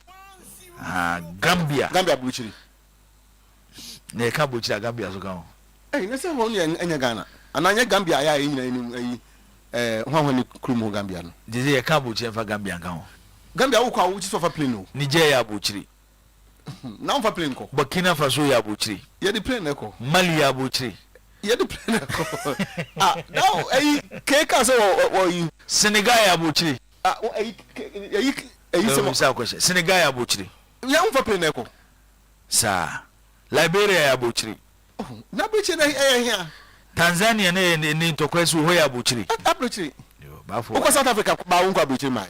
Abuchiri no ewu mu difference o. Etinye kro bia na describe na buchiri. Hwe. Hey, Ghana ni free Togo ba so fra buchiri neba. Onu benya problem. Zach, yankwa yenhwem na yenhwe sede ehosu esi etie. Okay, meet you. Good. Another weekend is here with us once again. Na Europe ebe boile based on matches ebe koso enso ewo ho. Na before ebe real games in mu na yaba I think say let's talk about Xavier Alonso Vincent Kompany kakra. Bayern Munich coach. The job that Vincent Kompany is doing at Bayern Munich. Jibo na yisia etia Vincent Kompany in the Bayern Munich has set a record in terms of most wins consecutively in a season. Top 5 European leagues na a record and ekuta AC Milan. Almost setting somewhere in the 94 thereabouts. And Milan set the record of winning 13 matches consecutively. Season has started. Now about first match, second match, third match, fourth match, fifth match, about matches out of the championship got the room. No share. Milan won 13 consecutive games in the 94-95 thereabout season. Win. Milan was the only team with that record. Say, yes, season I say. No more winning matches out of so I could do 13 before a double point in their next game, that the 14th game. Some companies Bayern Munich equal record now a better record no. Now company and then the Bayern Munich I got 14 matches without a draw or a defeat. Win. Baku 14. Now the amount of money yeah, it could be an any Bayern Munich appointing company. A lot of people didn't have faith. Yes. No faith. Be a company anymore because company. Abandon and friend is Burnley. At least the biggest job was at Anderlecht. And Oba Burnley qualified them to the Premier League. After qualifying them to the Premier League, everyone has them called relegation. The Burnley was there. It wasn't the Bayern Munich team. So no, a new coach. What me a coach to the highest level. We'll do a level to coach Bayern Munich based on the standards and the beer surrounding Bayern Munich. But for company to take on Bayern Munich, winning 14 matches continuously, and a fluke. It's something that is a ball company about. So far, the Bayern Munich has 30 goals in the Bundesliga, 8 matches. About the Bundesliga, 8 matches per 30 goals. And I'm producing from the 8 games that they played in the Bundesliga. 8 matches, 30 goals. 30 goals. McCarthy Bayern Munich. Yes. I feel they never foul. No, they are in the form of the last night I discussed their front three. No, say the team Ekuta Alonso no. Team Bill US Biano Odiomu front three eba. So when you pay, I'm saying Bayern front three no. There's no team, and they all we are here. Front three wage now. then you come and have a direct comparison with the Bayern Munich attacking trio. Front three. Yes. So I'm going to say Bayern Munich the Alonso. And that is where they are. Because they have a striker who is as equal as on seeing now than in Hurricane. Because I believe that the strikers we are seeing now, if you are going to be he's a better goal scorer than any of them.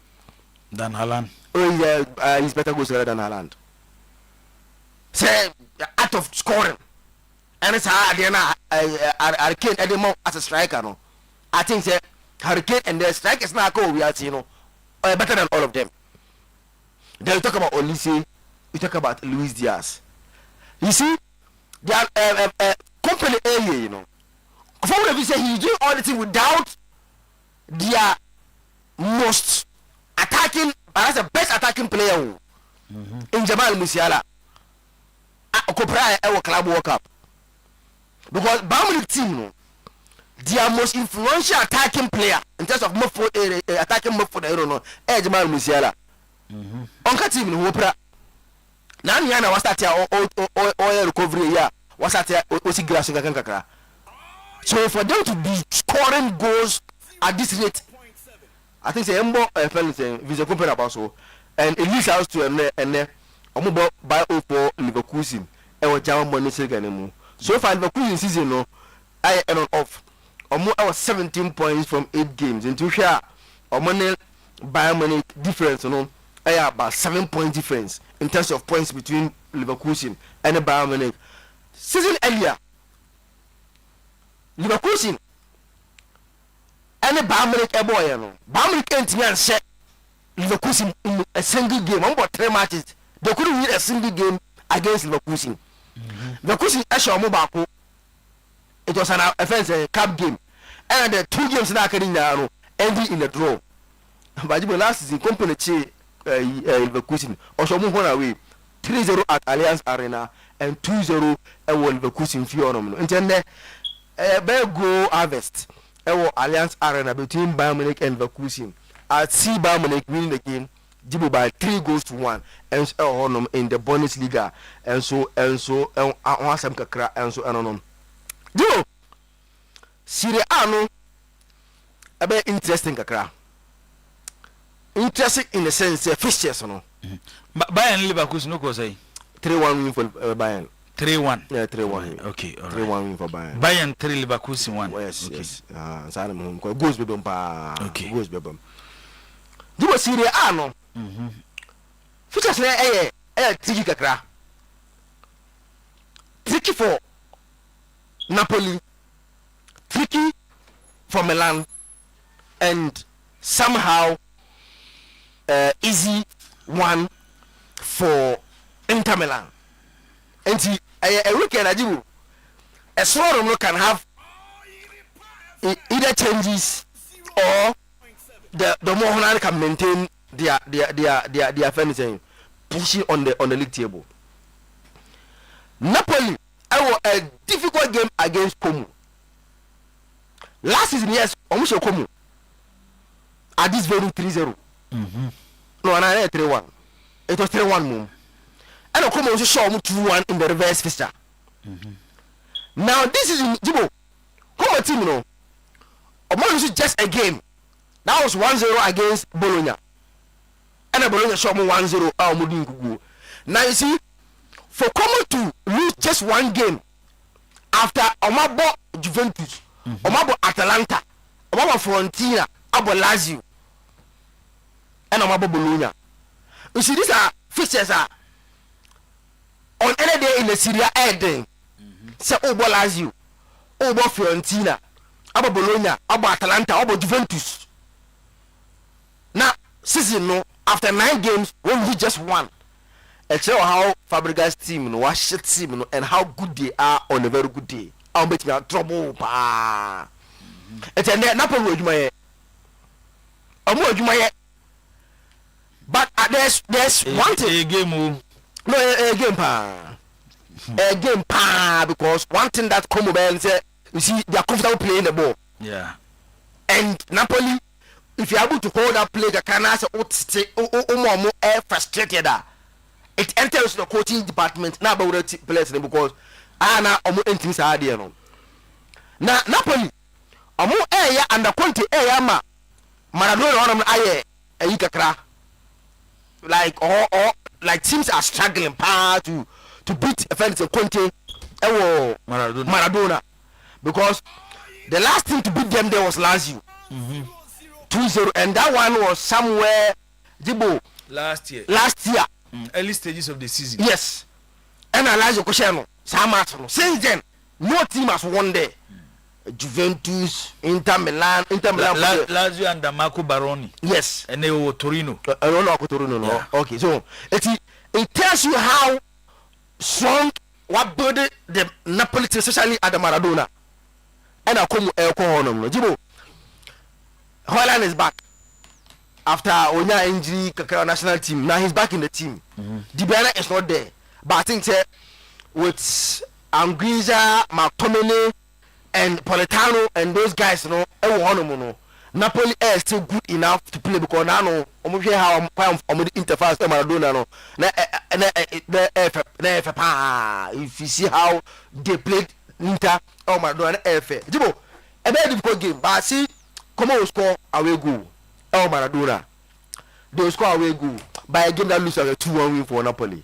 It's Yanko 2-1. Napoli 2, come 1. Alassane Said Zakito. But Marin fi Nico pass. No, yeah, Nico pass. And then go one be free. Nico pass. Nico pass be Eugene by a bad game to stop this Napoli team El Maradona. I see them losing the game by 2-1. I say Napoli for one thing about them. They say Omushia teams are more possessive. They struggle. Yeah. And time I say and that is only I never quite beha until look the team no. And team say what they do is that Fabregas so team need to be kutabo. Yes. The men say they look for the early goals. So to be send them. Then no I defend it. That I see Antonio Conte doing. Send be ya obetime yet total control e was a game no. Roma e Milan. So then make say Serie A just tiki kakra no. Because Napoli a difficult game against 5th place team. Whatever happens Roma also Milan. Eti and Inter dey relatively easier feature because of Verona. Milan game no based on what we saw against Atalanta. Second half I hope say that Milan team are able to react after a very poor first half against Atalanta. First half the name but their reaction in the second half after 1 or 2 substitutions, even though some of them may have 4 substitutions. For example, Rafael Leao, it was through anything injury, and Nkunku buy, and Santiago Jimenez into injury, and they left to check a buy. But truth is that Loftus-Cheek and Nkunku changed the Milan team in the second half against Atalanta. And he want to see how Milan will line up against Bologna. Against Roma. So against Roma, because still now these guys are out. So we are here to say about Nkunku and Loftus-Cheek replacing the 2 players now. Nkunku Leao. Leao effect. Okay, Chuk the Loftus-Cheek be go back. Possible say Loftus-Cheek will take the position of Samuel Ricky. Na I don't then so no effect. I want to say Modric have bought a lot of games. And looking at Milan midfielders, the only midfield will be to replace Modric or no. So tell me I say. Until I saw more no Gina home. A game I'm not sure or China Modric be bought the whole 90 minutes. Because no problem with how coach or how he's handling Modric. Because of injuries. Because he is Adon Jashari wo and Rabi wo and Ricky wo they are do games wo Modric 60 minutes 70 minutes no in every but injuries intino so far about 90 minutes throughout and games ni na so man of the match and I think say omo ni because anya fatigue with me asset in Roma and Gasperini are now won't remember every week we are on the weekend we are on 70 90 minutes me see am tie aye we me na ne we training antimbo so me training we training antimbo that's why we no more do change pe so me training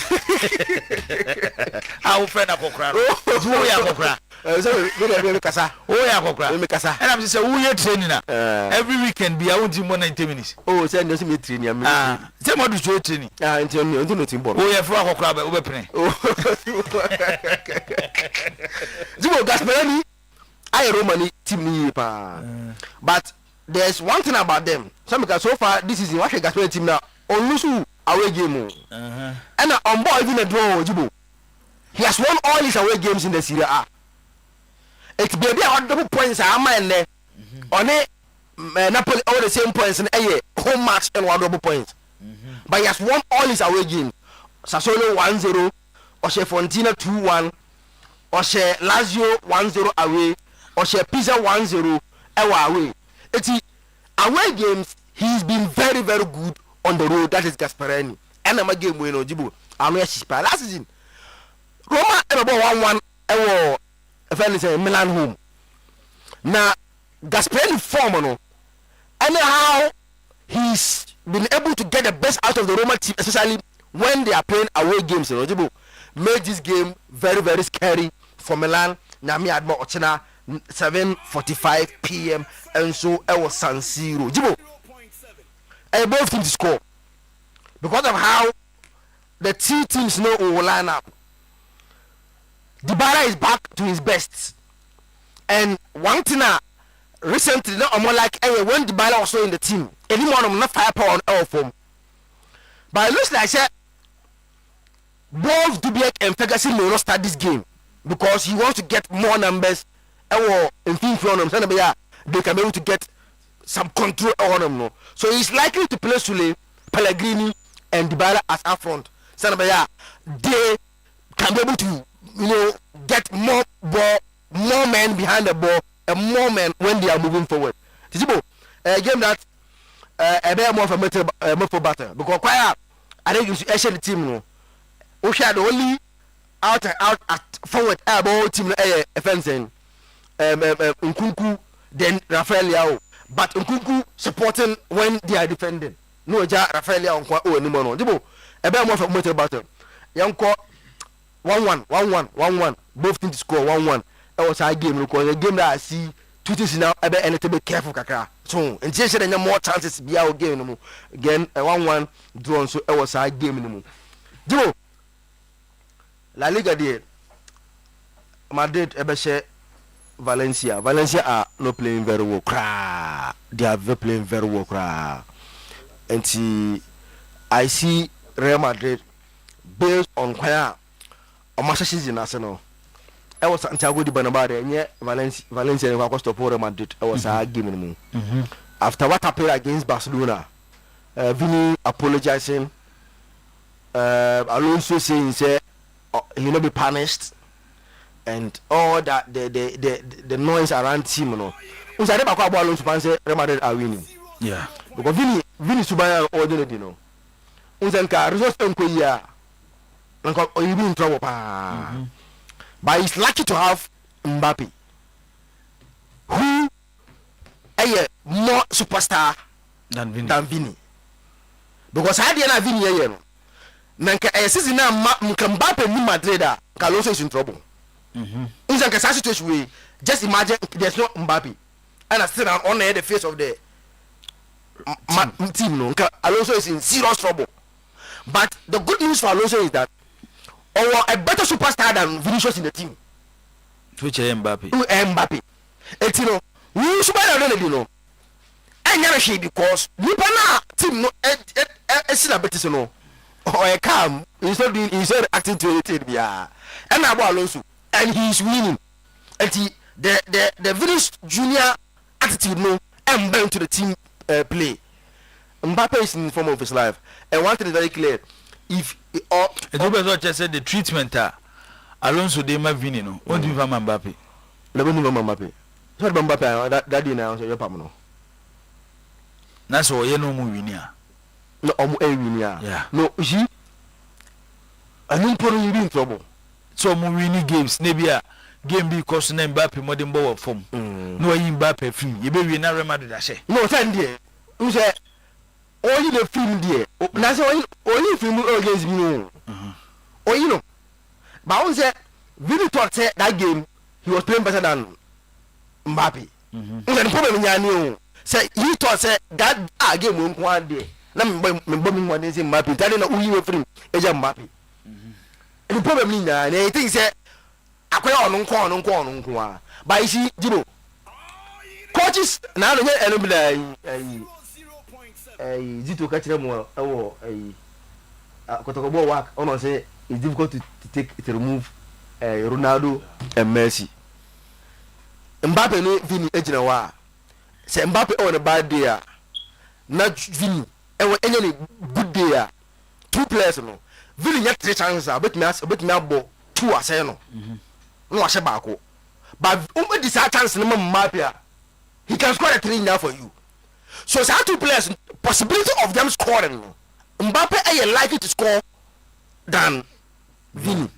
You always remove Vini and leave Mbappe because or then go share sing Vini Baba say no but the rate at which Mbappe scores is better than Vini. And then the Valencia are in trouble. I was Santiago Bernabeu 3-0 win for Madrid against Valencia.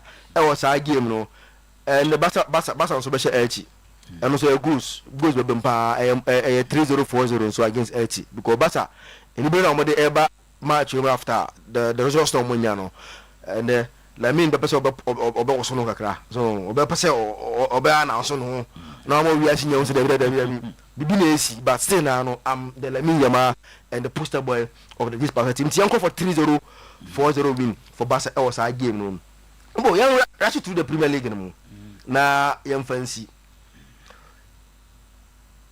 weeka yewo usa ina so ma tricky features ni pa on tricky features the London derby ba yes bon mama league table no a me de se ni ma on no na Jibo nhwa ade and die we brom Liverpool Aston Villa na me aduma ende the game is 8:00 p.m.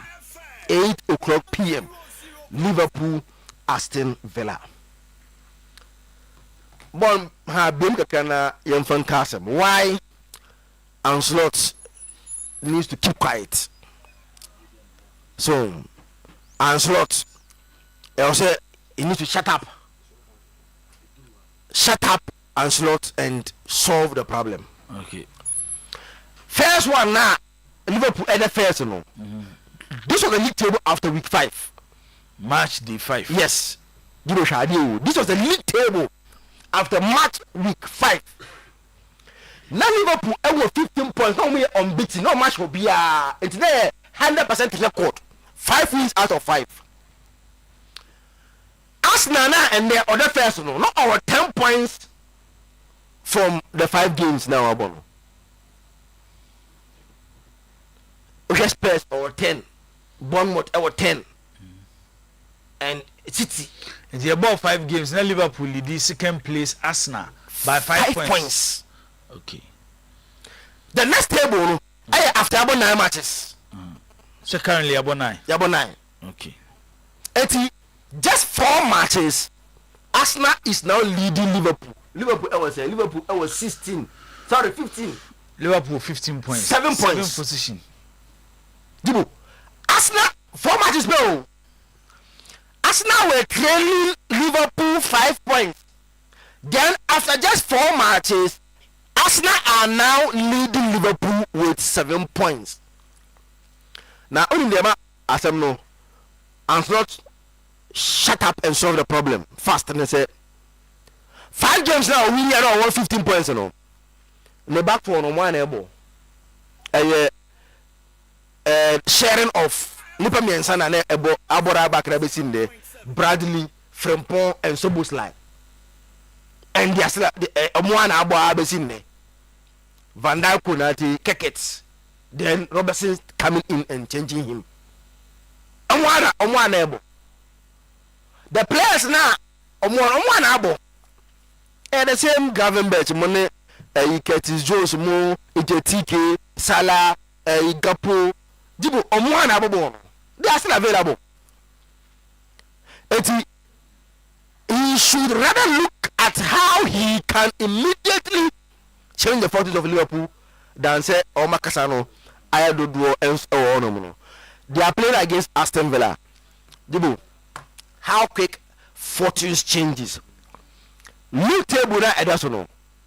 Jibo, after 5 games, Jibo Aston Villa no more than 18, no more 3 points per. So how we are saying Sunday Nipa Shabre, it is at very quick. Shabre, Jibo, it's very quick. Aston Villa after 5 matches, Jibo not almost the 18th relegation zone with 3 points per. But the next 4 games, Aston Villa winning and you have 12 points, and they're almost 15 points. So where they are. And a match between a coach who had a very good start and then poor next 4 games against a manager who had a 4 start and a very good last 4 matches. And then almost 2-1 only a poor start and recover in the last 4 matches. Villa last 4 games, someone lose you. Said a normal stock order. Wow. One uniform match and they shoot on move from relegation zone to where they are now. And 2 teams with different fortunes and they share the hour for. And then because of identity. Eda Frank. Eda Frank and T.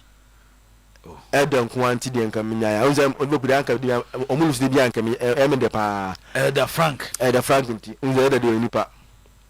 Eda do Nipa. And Eda and T. Jibo. Minyanka Liverpool wins a game no. But Eda Pa Jibo. We Makuma then a game that realistically look like a 1-1 game. Liverpool 1, yes. Villa 1. Yes, a game Lukusa Pa. Okay, the Martin the free Ablekuma Famak. Yeah. Unimo. Minimo pa. Say them kwano no. I now one kanate. Oh, say me free a friend say no. Time when I make bat and kan go try Ablekuma I'm for okay. Famak e chiro no na asoro. Na bodin. Me no fit area ni di. Wow, yo. It's me coffee bia me fa fa Liverpool win today. As Liverpool be shene. Nti men kan fan kirew. Okay. Good morning, or your passports. Manchester is winning their game against Nottingham Forest, hands down. Manchester 4, Nottingham 0. A racing, and it is a message. A AC. Aye. Or strong. Mobesha 4. O man you be there. Mobesha 4. Me nim se be do 4 there, but man win the game. Okay. Now, one say up top for the table be aba. And so on there, omo bia because the table papa. Oh, so up for maybe under there. So better akwaba. Eba cho obed bo amekaka. Like do yes I only fair to up top. No up there amayi. Up top for form statistics the bet na be kan wonsem. Na up top ko trans no mo say. Premier League ya yebu. Me ba cho amanfo momra na ye the table na to so. Opta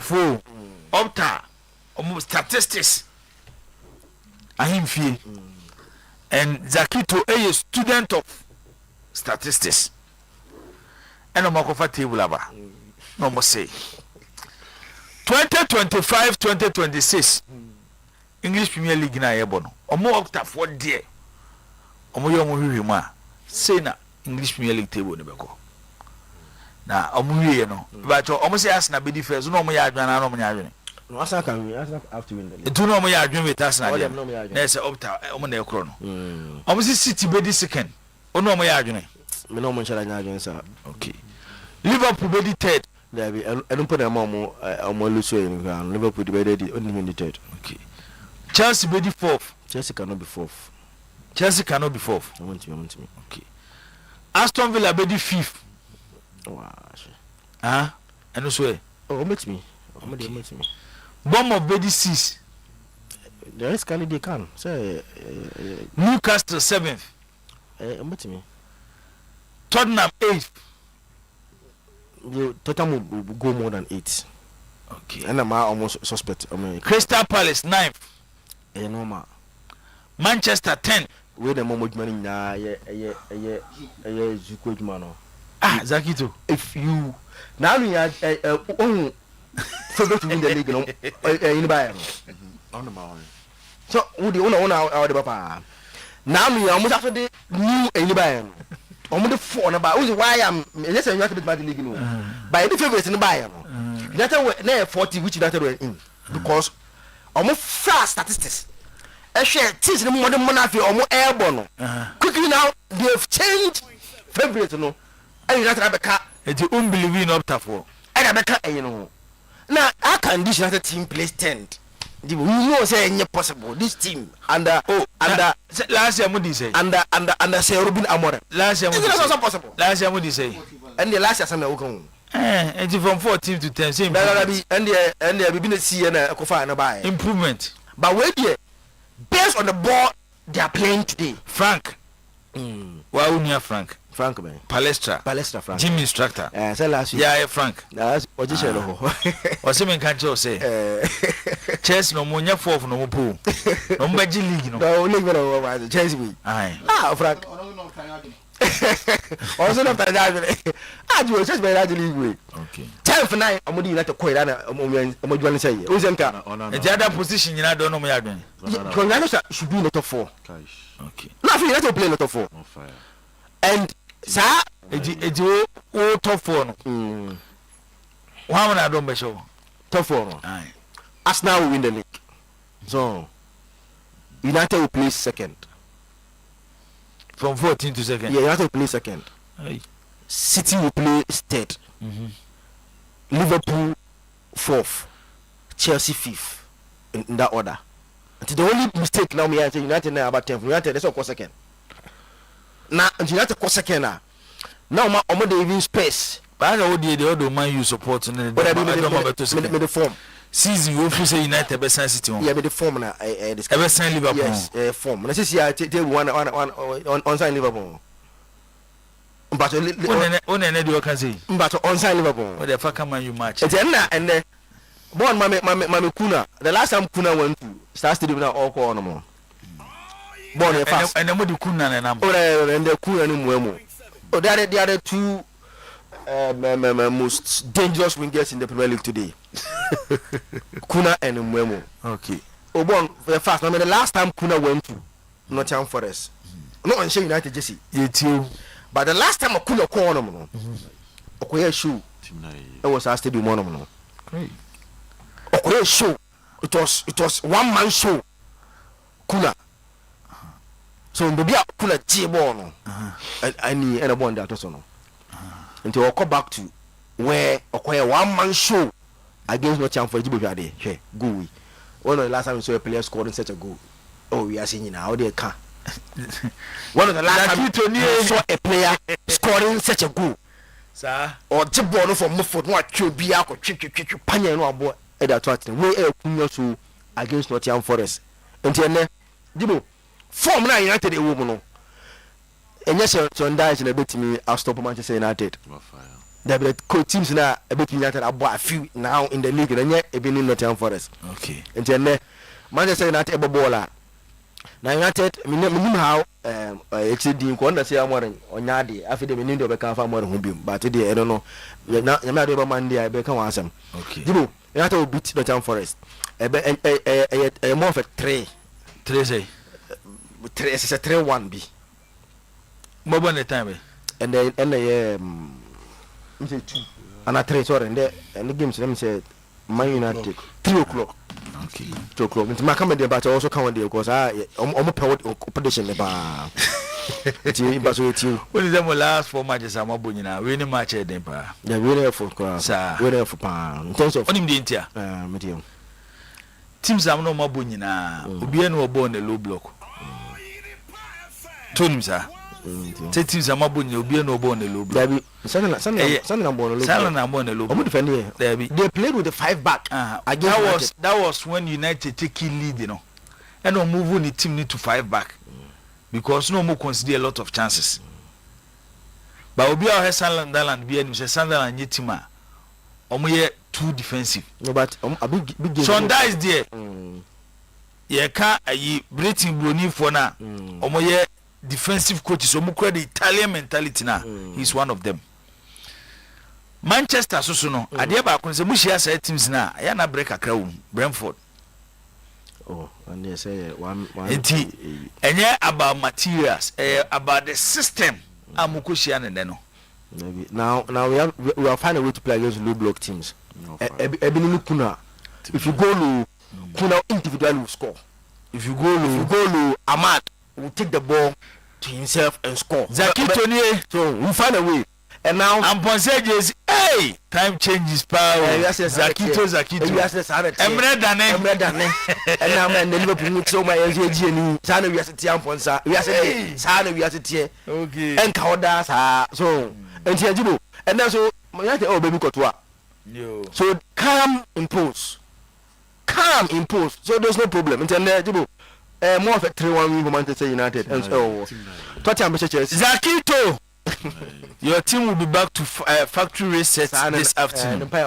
Frank and this message. Okay. Good morning, boss man. My name is Decent from Aguna Swedru. Manchester United will win today. I'm really enjoying your sports show and also admire you and your crew. Yes, that's Decent and the Mamu from Aguna Swedru. Yadamase se mo ehwe na musa etie mami nko we susue o se wan fa odi ama messages so send ni so bebre o se hi watching it live from Nsawam Dobro ho eno de sa message we freba o so wan fa odi anka ho ama ene anope hey obi fenten yensa bi ba na mum ye nyaso okay ba na mum achi de ese draw so ai ese draw ese bi abe 1-1 na 2-2 bi win bebe ma bekwa ma not ya mo ebeti akwa ma not ya but game ni pa de o game na o game ni dia ese draw ejedi ma min tie wai seven doors say zaka wi na wa ka Chelsea ni Tottenham ni kwa kaka so Tottenham and over for Chelsea ni Tottenham Besha Tottenham there Besha Chelsea oba won form na nye so today we not draw for Tottenham but 2-2 bi no ajubo on say Manchester United nyoma no ho a go be fentin say striker AK there Nehu his bias towards Manchester United needs to be studied. Oh. And no one at the aba. Enimu mente kurada. United for I said the moment you would have been through a lot. Yeah, and I really been through a lot. And the month of October was very good for United. On say 9 points in October. I say Yamurin. You coach of the month, so much selecting now. Yeah, I think he was nominated. Okay, on the budget ahead of Unai. He scored more goals than all of them. Okay, and it was a good month for them, especially also. There's this theory said since the about Premier League era, United and Liverpool doing well at the same time. So what one monitor trend say United is Liverpool always one will be at the top and the other one will be struggling. Are they a cosopa? Inti October na ko yema United nya 9 points no. Liverpool nya 0. During the days of Sir Alex Ferguson and United Eugene and Nelson, Liverpool were struggling. Pendulum ne shifted. Ferguson koya afi Brendan Rodgers mobile. When Rodgers and Liverpool were doing well, United were struggling. Till later, Klopp be pejam. Klopp peja United. Peja sorry Liverpool. Now United are dropping. End October, Sadia Sabi CBM. Last season is a typical example. Liverpool now United they did 14th, and that was the story. Until Obi say maybe there is going to be a momentum shift to the red side. I'm talking about the Manchester side. Almost have a pija whilst Liverpool is going to struggle. Early days yet, but the month of October was a good month for Manchester United. 9 points, Liverpool nya 0. I mean, it doesn't come any way better than that. But the amount who say and you might Japan the amount of celebration akosono. Jibo Vincent Company winning for 14 matches straight for Bayern Munich. 14 matches. Bounties and call for celebrating. Yes, it's the Bundesliga and other things. Zaka best celebrating and pay. Oh, okay.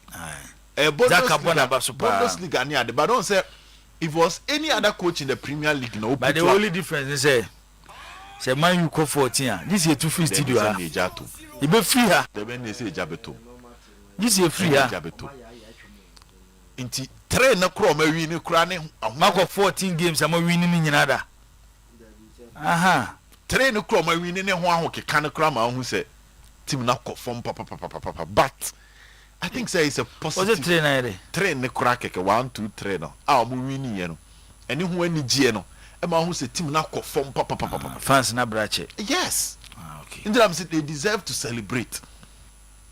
Oh, they do baby Asomanya freedom kakra and you have to give them the applause. Manchester United supported because a bet say obetwanity just 5 matches.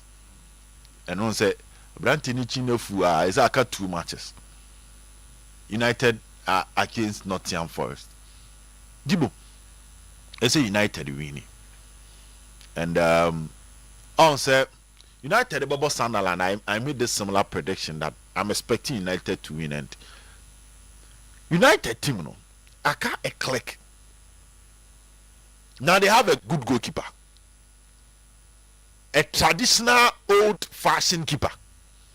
Ne die ne nye me be dia passe aba be twetwe abe take unnecessary risk. Put me in the post. My job as a keeper is to make the saves for you. End of story. United backline nye bad sir. But the element of consistency was missing. Now this season, player back where extremely underrated, you delete. On a delete we pop bad this season for Manchester United. Now it looks like the midfield of Casemiro and Bruno face enough threat for them to be exposed. And now Benjamin Sesko, Cunha, and Mbeumo are started finding on feet. Especially a player like Mbeumo. Ahmad adapted to the wing back role, and Patrick Dogusu will pretty on the other end. So it's looking good for Manchester United.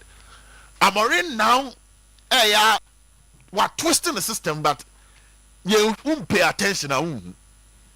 They approach to matches as they say Amorim allows his opponent to play.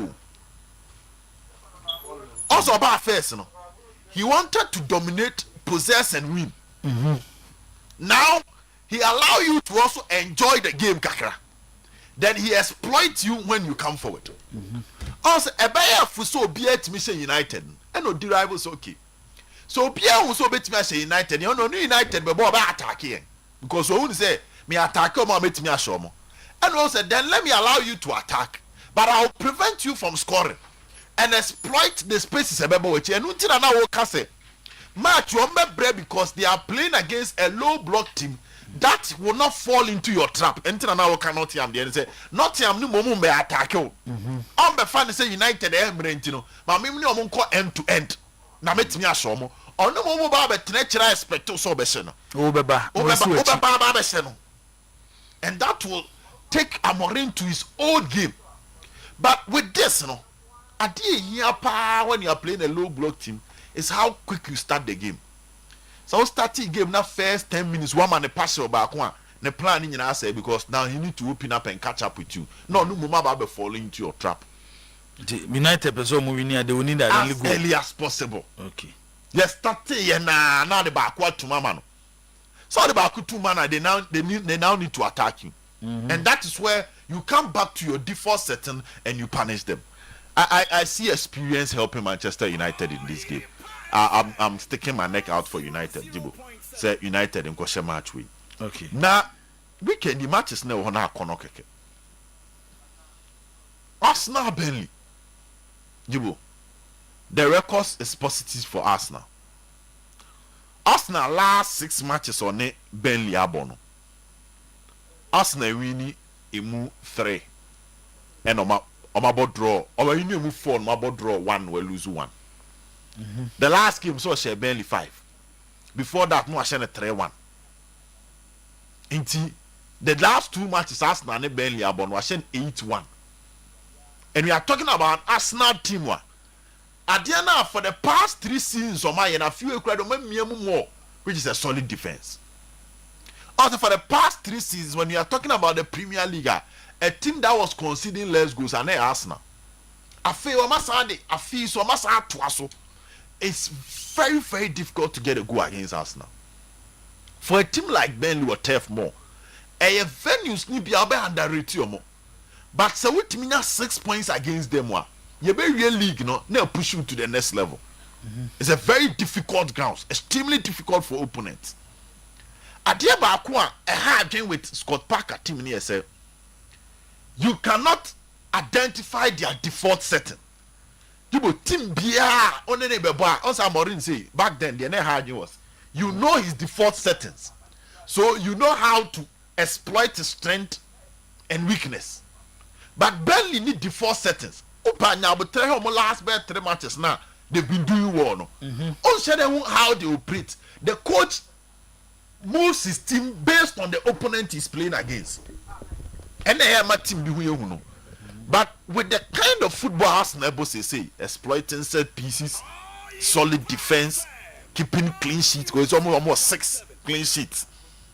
The mentality of the players na nkasa asesa. Arsenal Adianke team's mentality a trophy. And no matter how small the trophy is, team beat media, yeah, players na Jane or money born SSA. Let me buy a mechanical players on mentality no from power. Arsenal players no mentality na pick. And you struggle to know what has been the source of that energy. As a feel say if they don't do it this season, they are complete disaster. So they are going all out. With that, I'm expecting Arsenal to win, but difficult game for Arsenal. And yet the Arsenal be set training for ni bi. Arsenal bet me 2-1 win bi. At the end of the day, no they move to the next level. Liverpool ne Aston Villa. Jibo. Liverpool story no is simple. The big word is balance. The echoes with Liverpool na a balance. Now last time I catch you be say society night team no there are certain invincible answer. It operate the society to keep people below the poverty line. A system or an invincible system or because if we live in a society where everybody is rich, everybody is rich, the society will collapse. The society will fall. So there are people within the society strategically put things in place to make sure there will be people below the line to sustain the top. An invincible system. Towards they will pretend they are helping, but they are not. Now middle class need to now because imagine if everybody is rich. We are so best for papa about 1,000 Ghana a month. Ebra wo feel name pound. Obi ayo hene. Into obi ayo hene o man bebo. Into esi enyo hene baako. Into what study normally at the top you have few people. Na etiba ba be duru ase na bebre. So a society where everybody is rich, what they do is they have to enslave another society for them to come and form the bottom side of their society. The society omo yo okay no. Obian person in Sabe can cause Obia or Kintu or Uncle include to Juma be a Bema society in Ejinano. The Obani as I see a Tusha Obiso. Near first uncle for no more number some yen, no more support to us. And this thing happens in every sporting industry, especially if it's a teamwork. Say a sports program and an eventer, a teamwork, you need balance. Liverpool, any balance. That's the first most important thing. Last season, with Darwin Núñez, with Luis Diaz, Salah was the king on top of them. They had a midfield three. The midfield three were not chasing glory. Rather, they were ready to serve the upfront. And also protect the defense line. And almost starting changes for right and left. 2 players who now have to prove a point. And then Masasa Kodika settle with Liverpool as compared to Senna Luis Diaz has settled. So you want to prove a point. On one casano, the 19 team here no support to structure. No. You pay huge amount of money for a Kitike, and the same thing as Isaac. People now team I'm gonna say Isaac Banoban. He will not survive this season. This season we own so. And I gave you examples of say forwards from different places. They are a team. We have 10 times a moon 9 and survive it. Unless one agree to sacrifice for the other to maintain balance. But normally, so when you know team maybe a free academy no more bar. Or make me a formidable pair. Because a relationship of my building into a sacrifice, but when you already have a team that someone is scoring massively, now before Frobana say, oh no, I said 30 or baby, into a baby repeat 30 now. Whilst the other player no team no say 30 no so be repeat, it hardly happened. So Ronaldo Benzema bill. Why have I say Benzema nim go share? But how Ronaldo ni bill call you know? Benzema nya Vinicius and Rodrigo to sacrifice for him no koje Ballon d'Or. But he had to sacrifice to maintain the balance of the BBC. Messi, Neymar, Suarez, which a key Neymar born, and Neymar was not interested in scoring. Now Messi so willing to drop deep and take the game. Messi was not a static center forward. Neymar also not static. So we need person occupy penalty box and not trying to. So there was mutual respect and mutual sacrifices, and there was not a clash of profile. Oh, that Messi, Neymar, Suarez team. Say another Vini Breno. Oh, Madrid no. Because we cannot have 2 kings in one ship or 2 captains in one ship. Until Liverpool ni mono and losing the balance. And a scam look far flow and wait so by an intino. As a Saudi be shame fin na. Yan find say is stable no sono. The amount of money you've invested in the German international is forcing you to include him in the setup. And also, I'm losing the balance. Inti anima lose balance. In Fifi lose balance. And I chill on us on Wakofa Keki Saba. And Wakofa Frimpon Aba. Trend the co Robertson, who is or Brent Wosa, Tia also lose balance. So the Liverpool team is a wonderful rebuilding process, but currently don't have enough strength to stay on. Omun tutu nyoma yi. Omun sign ne de ye. But omun tutu nyoma yi. And that adaptation will not happen this season. Okay. Into steady at time I may predict team ebeji league no.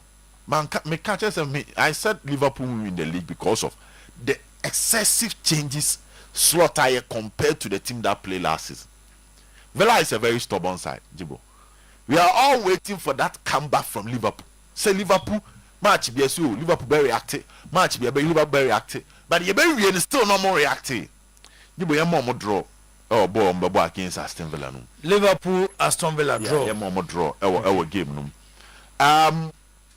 Atletico Madrid Sevilla, I'm going for Atletico, though they mostly disappoint us. Madrid Villarreal, the story continues for Club FN Madrid. Weekend so it's looking good. Bayern Munich by Leverkusen, Bayern Munich here so betting 15/15 into Tenefia Dibo. We share England now. We are not about Italy. There's Napoli Como, interesting game. Madrid Valencia. So we seem to have some good games this weekend. Otena Man City in the Bournemouth. The boy had a Bournemouth for Man City. One bananas pale for Manchester City. Me from where I sit. On the Bournemouth when they have nothing to lose, but they are tactically well built. Okay, team one can the back four ni nyina well lose say no. Can we but look at how they've easily rebuilt and how they are doing their things. Who's a banana peel man Manchester City? One here now you be winning City and team winning this particular game. I'm not expecting a convincing game for City. A 1-1, 2-2 scoreline. Be betting me a PM I'm a Nyoma Kuye. Barcelona and Elche. You boy you know hell me yama. The last time na Thierry Henry kasa about Buhan Kekich. And I say boy I'm not talking about na Henry so. And I say man na Henry can hear say too much attention about Boyan so when to me. That was the big issue for Boyan. He was somebody that wanted to fly under the radar. But his performance near Spuzino. And when pressure ne buy and when to me absorb pressure no, and they breaking it down. And Henry was trying to talk about why young talent need Pejan Temwa or many exposure and Temo Mobre. And he was using Messi as an example. Now, Michel Messi. Now Michel Lamine Yamal. Dibo. Lamine Yamal. He had a solid brain and attitude in terms of accepting the spotlight.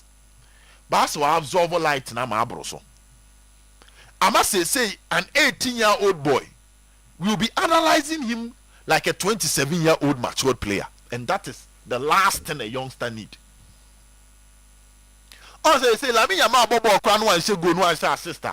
And our ma sister he's been seen as a flop, which should never be the case. Though because so Barcelona team nkwala wom, so Yamal on number 10 there, he's supposed to carry the team on his shoulders. Perfect. But don't say see you know the eye edition Lamine Yamal no a free obi asenke hu so so. Now he's still developing because at 18, 19 years you are still developing based on the football developmental skill no. Undeveloping really. Normally you can play with the 23 and you start here a bit critical on you when there is issue of final delivery, issue of consistency. I want to critical pa. Lamine Yamal necessary na ebi wo Basa Academy when I be must start alone.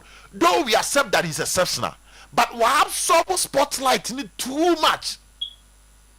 Ama now one say ya Lamine Yamal you be we see no ashe 10 goals Quebec so floppy. Okay. But creating a different standard for himself.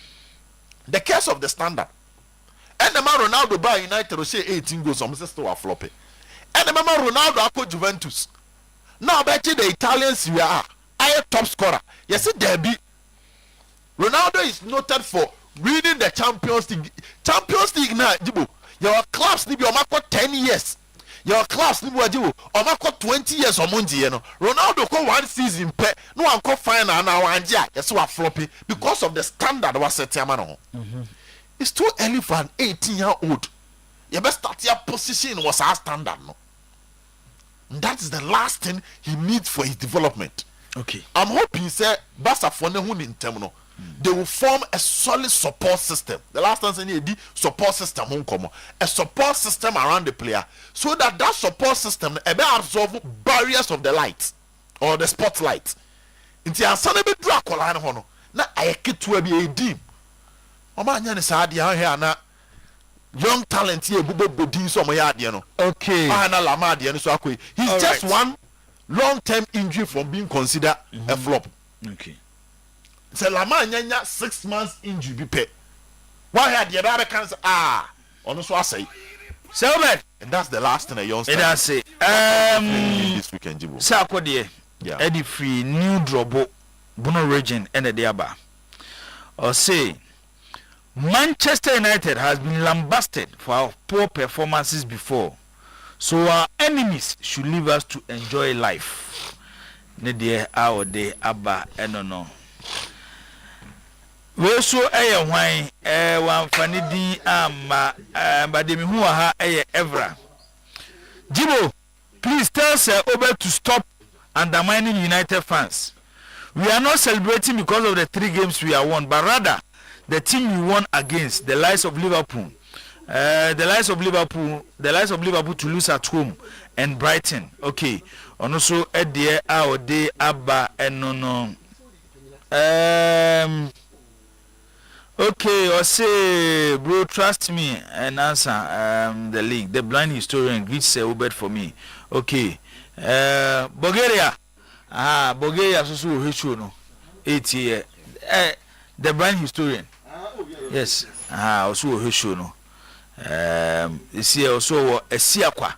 Hona oti ehwe efri anti the blind historian Bulgaria the bibia boko de nyome ekoso kama we so hwan or say I'm watching live at hostel room at Offenso. We are going to beat Ebony FC this afternoon at Offenso.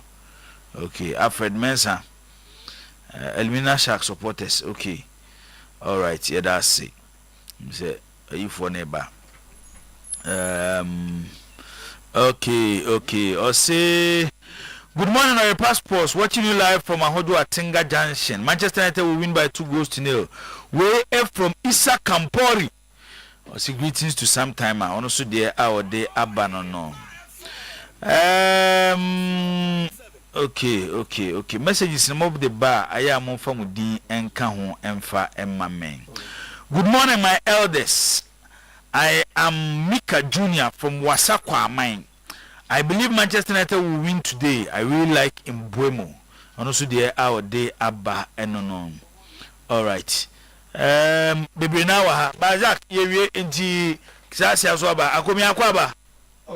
Bibi Aboko there.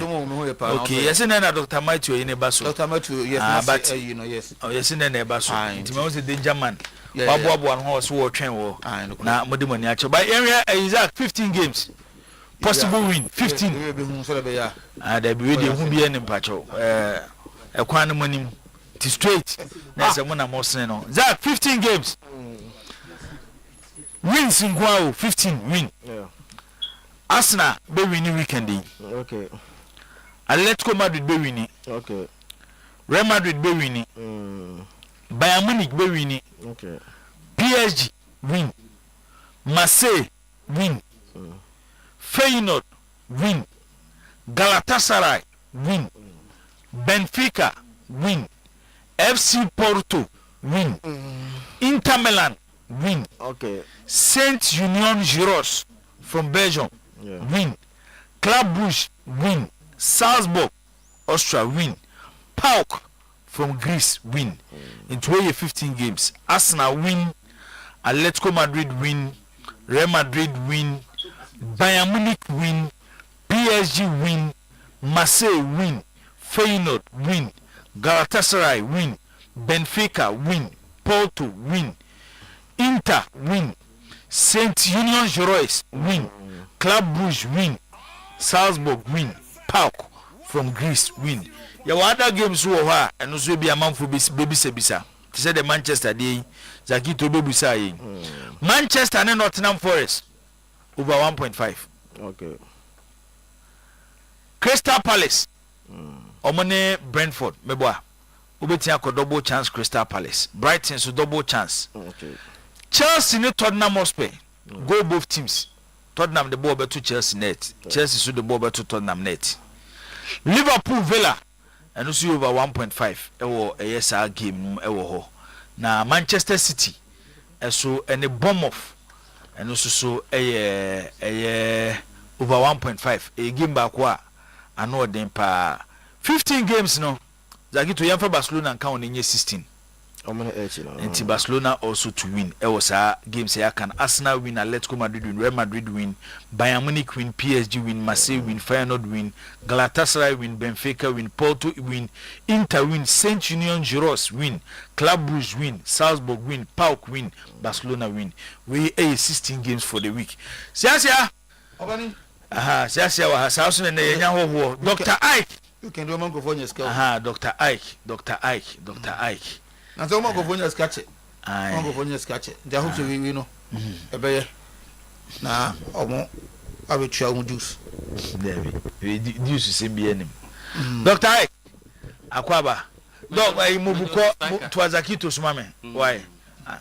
Ude move ko Azakito place or mama na Siasia ne harim for a omo place ne ho to omo mi no ebe go with we no Dr. Akakwaba mejo so striker bibia bokode abrabo mu nyoma ekọ kama o yeguso kakra ade nya chenwa na odi aseda me nyame wiase ya yewi ade ehia eye nkwa tina mpanyifo so wo nkwa na wade nyina wo nkwa utimi sesa wa brabo se di sitie so temche nkwa ne ahoden nkwa ne ahoden na odi asida ma urade we no de sentina ba ye di kan de mani so tem chena se de ma urade nye nyame doctor no aka no ho yeah nyame ne de doso ba urade ba akopɛ oye de ye believe nyame ye ba akopɛ ne maye into the omo aka no mo ka yeah can so on say yeah we should the right because on say nyame no doso we can decide say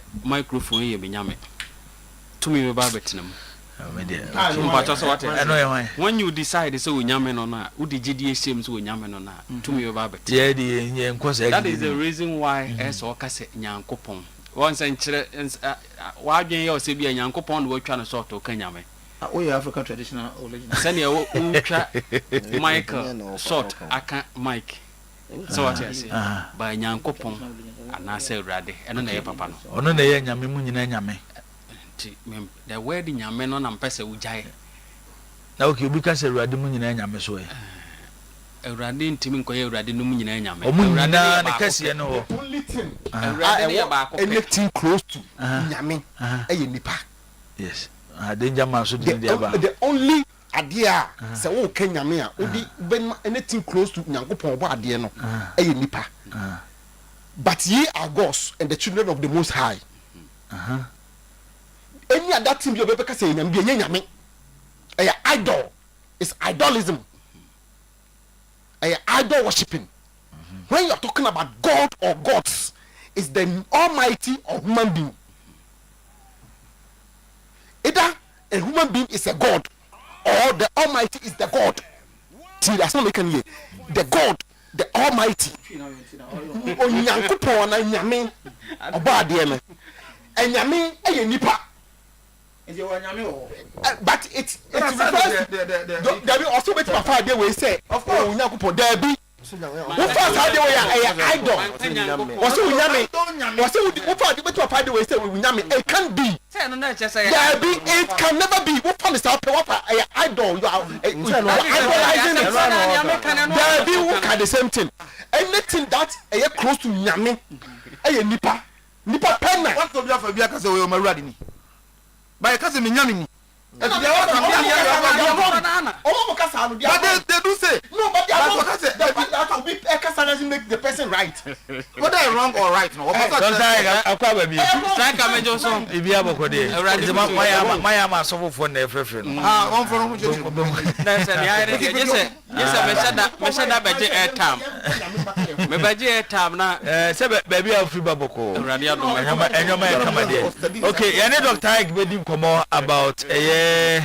Ghana Premier League games shase enra na nations ni bechim boy no games shase from enra na bi bekoso ochina so ebi ebekoso ebedidi hu nkomo ni ahwese the games no abakosem ewom na de na abakosem o kire se games ne betimi asi na wotwi awiye nti ene Dr. Ike bedi hu nkomo ewo dwumadi so o zagido zei ono start say na o ye wayi su na aba no say su na aba no Karela force wa ha ono start anzo mama ye the enko Premier League no enko Premier e kan tete won kakra wo ho nanka ya hwe nanka ya ye eno e de afri won ti sisi ade say akwaba mejo so na me to nka jeze no one na page me phone se me hu se me nua send message say the message ni mpom ma hey pressure no go so sir say Mubarak ono so eye kasamafo e de Karela United nyame ya admo china Karela ene Asante Kotoko e baba ya Sports they can message little honorable say he want to add to the woes of Kotoko sir and to our promising players 30,000 Ghana cedis so mu win players ni nyina 21 no mobile 30,000 okay my divide 30,000 my divide is here Kotoko na my divide here okay that's obi abenya 1,430 say that here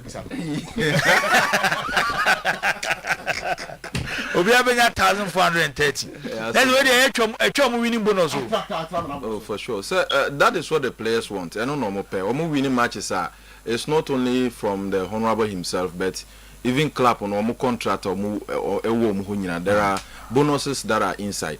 Apart from local room, the clap and the bemo. I think in every single game I be share opinion or promise or BB. So season to players pa. Yes. To players pa. Yeah, to players. And I'm for coach league ni so wajibida. Exactly. Coach say nay omo coach teams e the Ghana Premier League. Yentimi nka o ma mutimi G League no. Emani yeye e wa brebe yi enu. Nuru edene Efrim. Most of the season mo target you saying. Well, I think to win the league, no, not to win the league. I think for the past 2 seasons, no more follow ya mutimu say ya brepa in the last 2 seasons, and before you started season, ya kusunyane, eko ye pre-season, and a honum na honorable be shy. Catcher say yes, ye nyina ye hu investment, and then modern boy or the a pushy team no. Nonetheless, no, I say there's a wunya no, and sheda emma until this time round. On per se, you be go through what we went through the last 2 seasons. Into no man or my target. So at least young Kokran the first top 6 there. Say it me a room at the end of the season. So that is the target. Honorable no Eddie Amay. Top 4. Top 6. Top 6. Yeah, but opportunity by somebody league somebody. Oh, so you can be at the top 6 and claim the league title. So what number 1 who top 6 in? There's a league number 1. There's a league number 1. Now can you? Because Mosanes now I can't just say winning league. But it's definitely a buy befa. Okay. No, that season a woman season now. Clubs no money league ni than the Timiji league na. On the cup not one region for 3 consecutive seasons. Western region. Okay. Na cup on say one region consecutively. Na say be move nko there in destination near Ashanti region.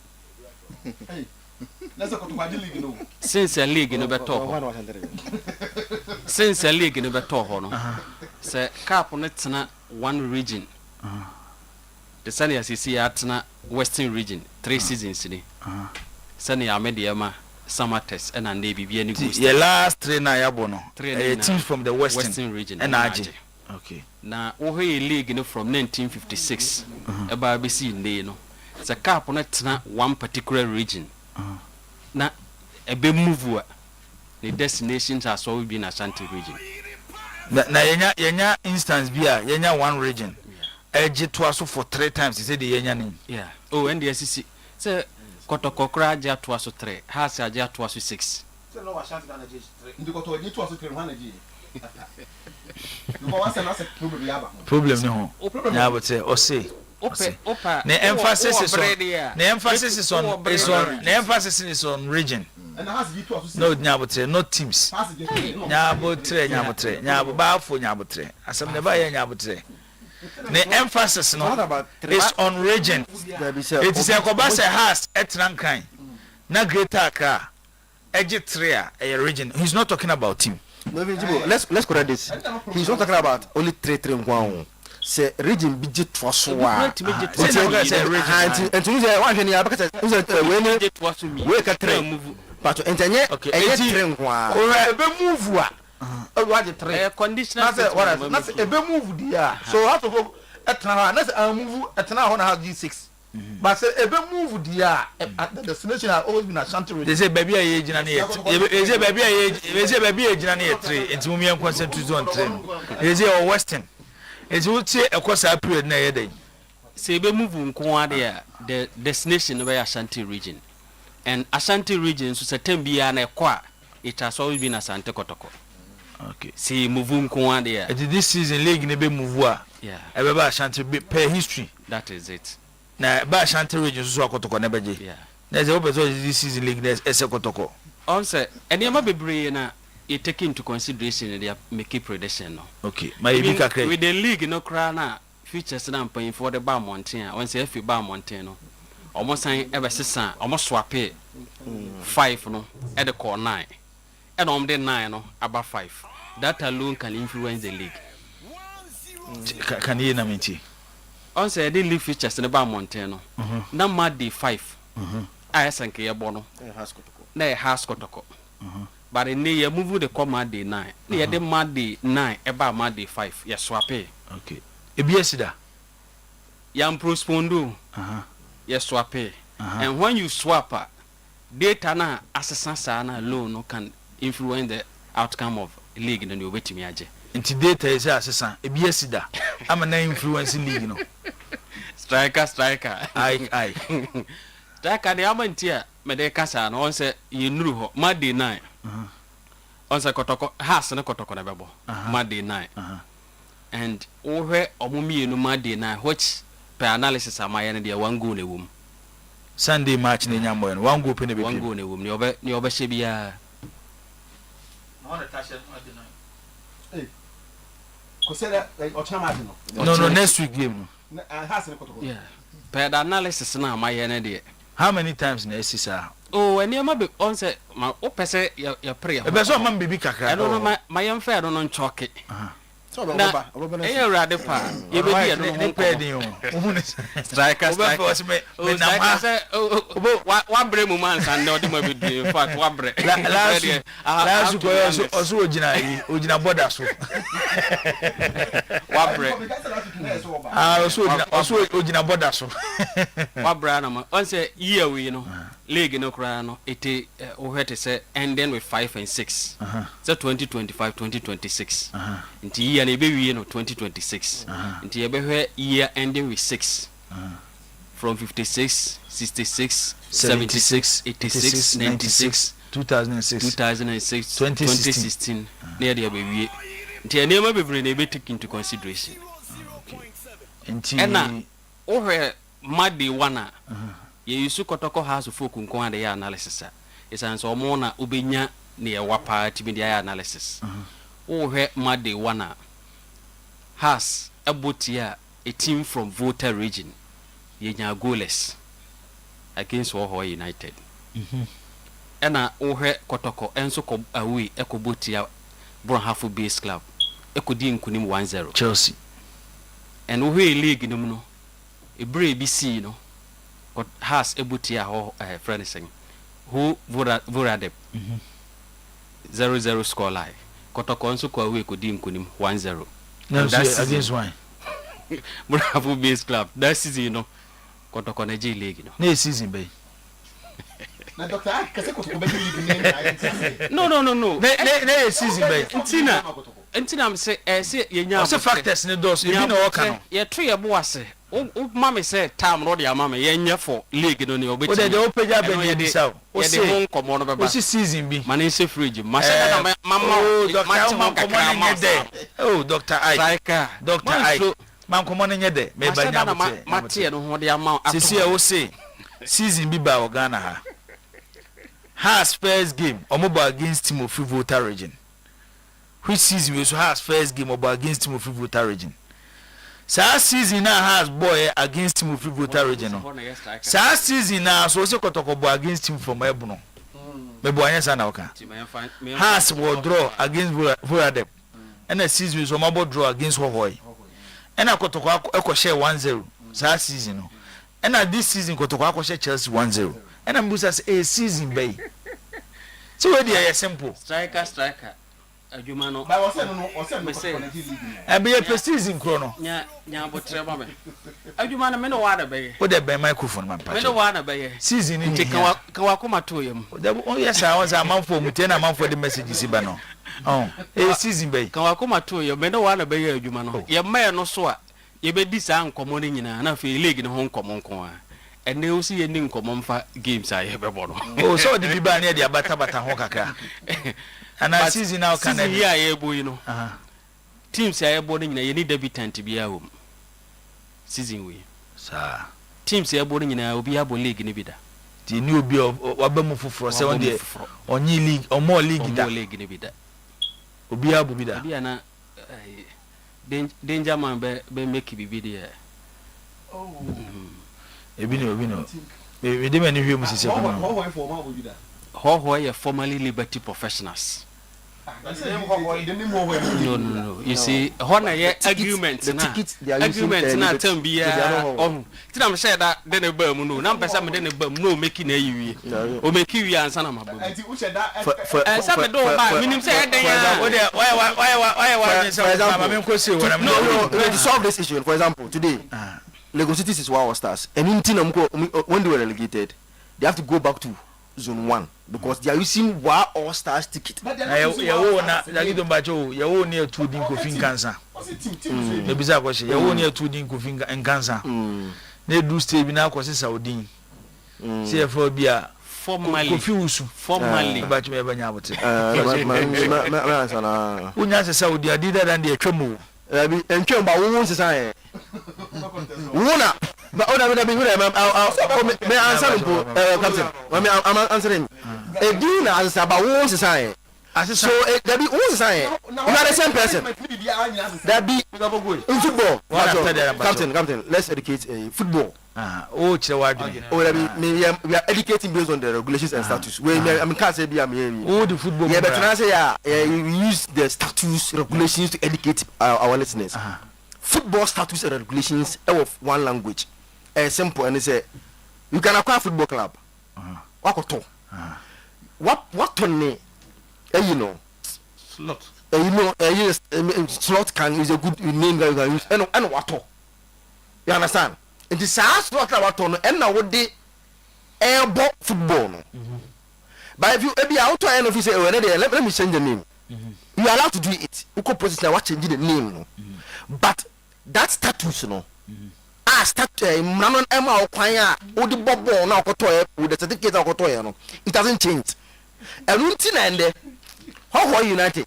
I said with the all their history. Who said today?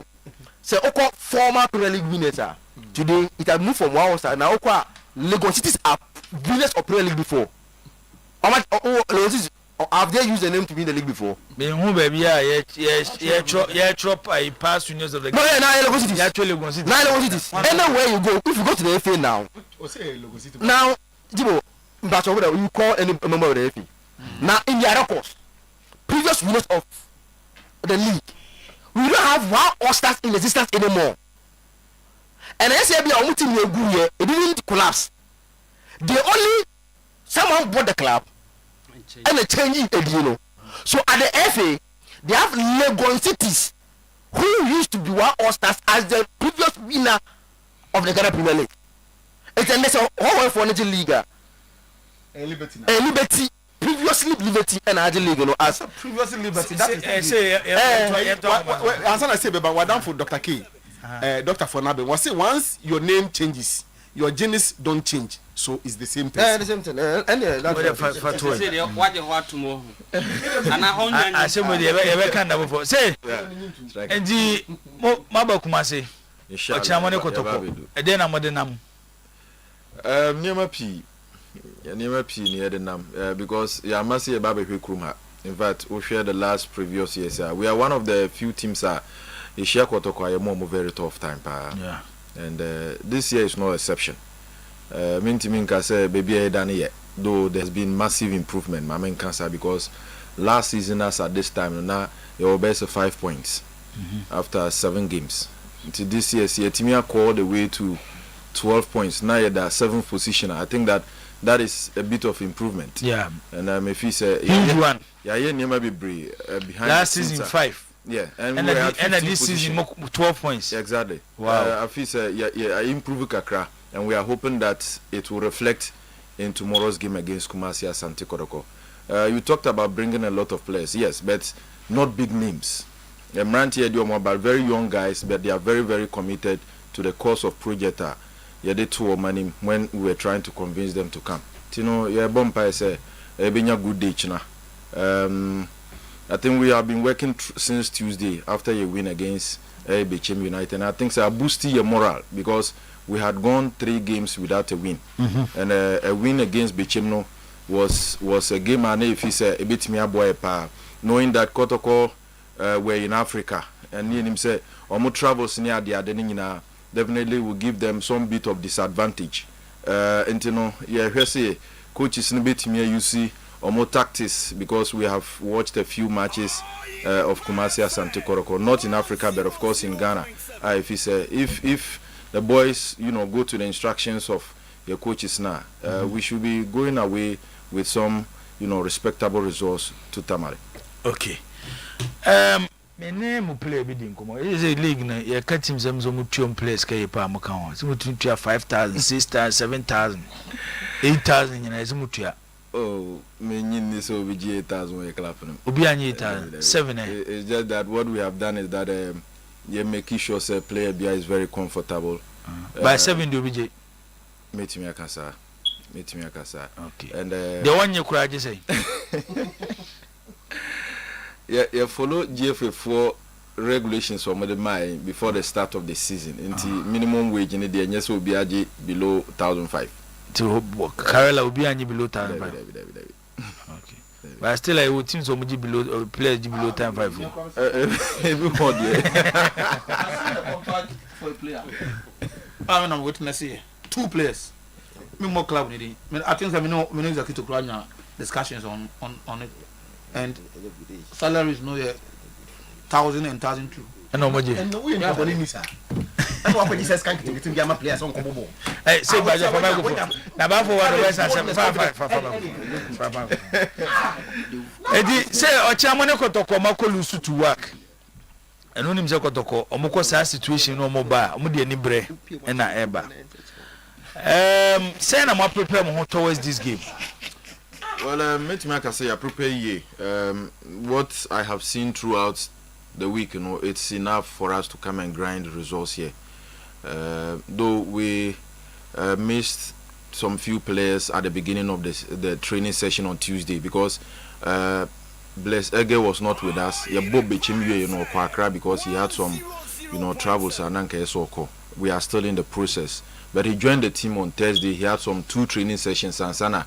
And likely he's part of the squad. Oshe last 4 matches, I think he's even the top scorer of our team now with 3 goals, all from the penalty spot. And if he said we've been doing enough, especially operating from your wings, and since he came, he has given some of the boys a very tough time in terms of competition with team. That is one thing I love about Karela of late because competition with team.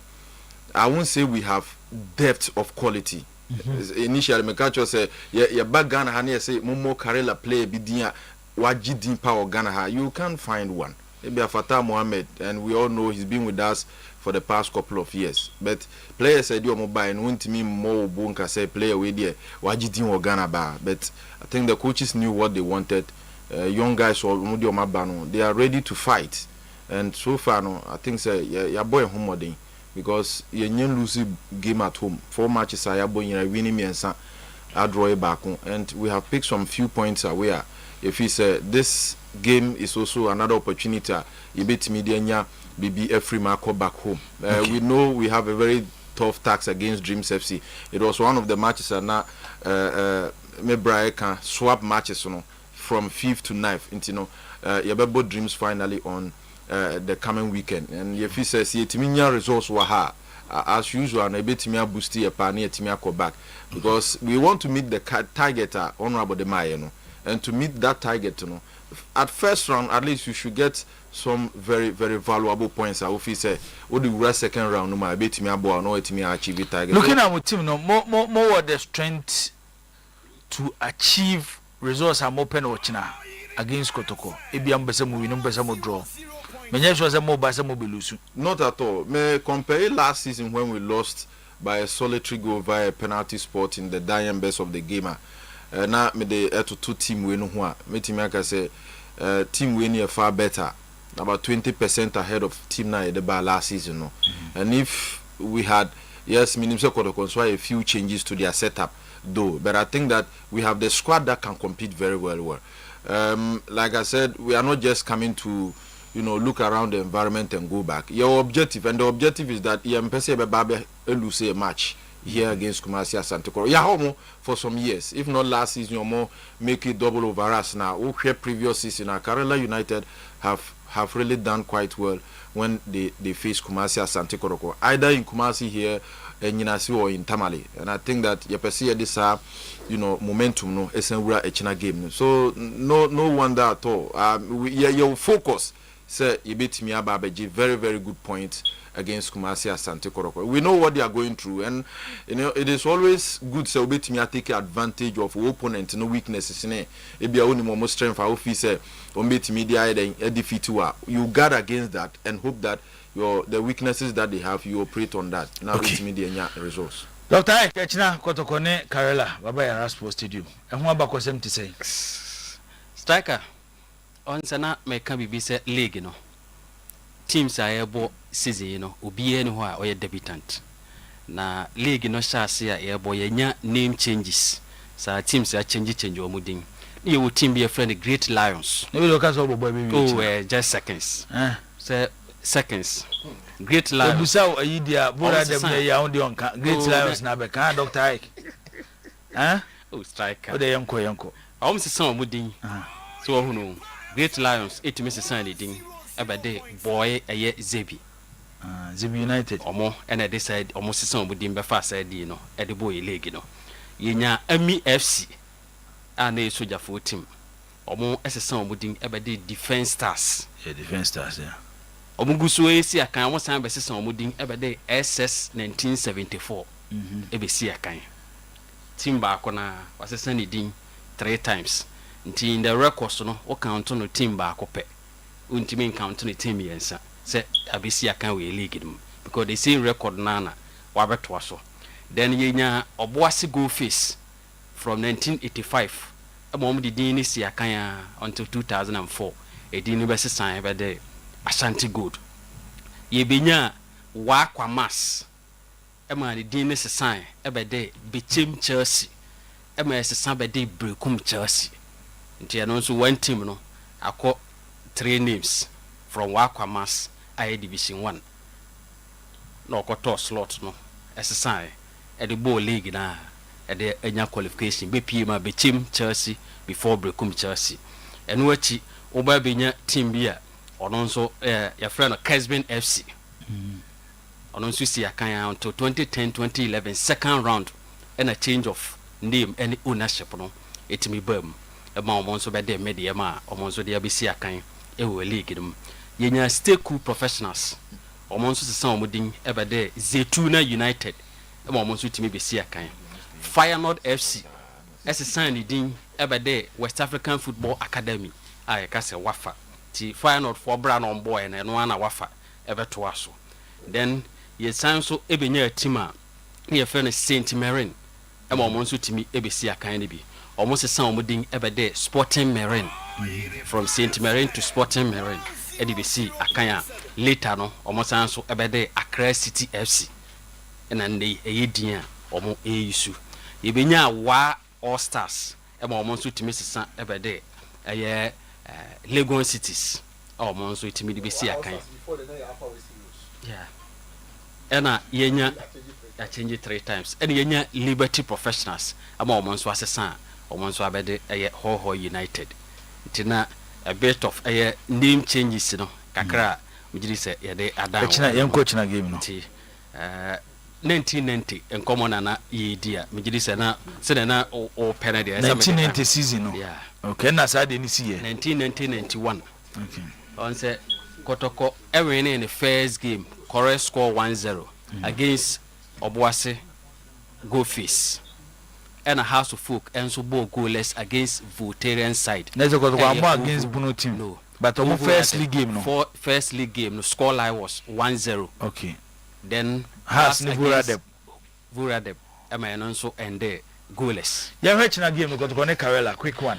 Well, striker where a Bakotoko and Karela United from the 2021-2022 since the previous meetings Omumi no Asia no league ne yantimi ambo anwie so untimi emfa sa enkomo no enka ye ka seasons yetima bo league no etima wie even e bo mo meetings abetima kan kroma cup kra in 2017 omumi enu esia kan but league matches nko ankomo na yedi na striker ba in terms of the league matches ye hwe Kotoko ye team ye frɛ no Carrera United from the 2021 league season about BC no omumienu etimasia 10 times Kotoko edin kunim 4 asha 9 goals Carrera edin kunim 2 asha 5 goals and a 4 etimande in the draw to we league meetings in kwa na mum o extended discussions no all meetings omumienu etimasia there there's a striker obetimi anya a total of 15 games of which Kotoko edin kunim 5 asha 12 goals Carrera edin kunim 5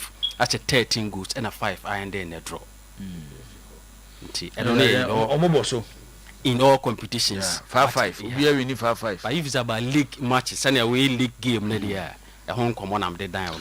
Now, I dear back way, Nyoma be na na test Hona year by. So in a Sunday in a game, we basso. Ochina. Oka Sunday, they are no be adjuna and Zebia. No, what Ochina Sunday. I'm talking about the day Sunday.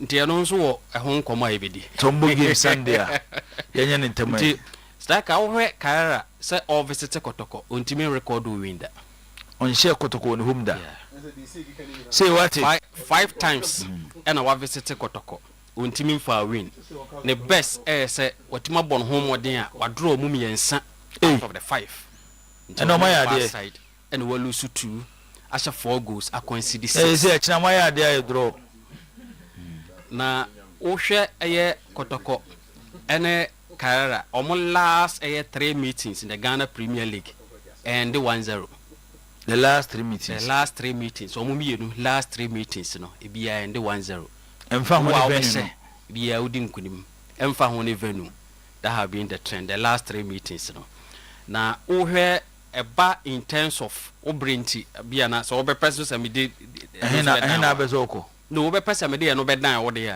sa 3 games na maka na fa over dan onso omumienu Asia June 9 2014 Carrera share Kotoko ekaba that was Monday 20 of the 2023-2024 na enochi oba September 8 2024 Carrera etna asema Kotoko ko share na ekaba akwa wentimi anti that was 2024-2025 then omumienu esanso be share Kotoko home grounds January 26 2025 Emma Kotoko eshe Carrera kaba akwa went be anti to the last 3 meetings no na omoshia November da ye baso tobo ye November de no eba Asante Kotoko ene Carrera United November senior wabisa na ko na first china second the only November meeting no game no and goalless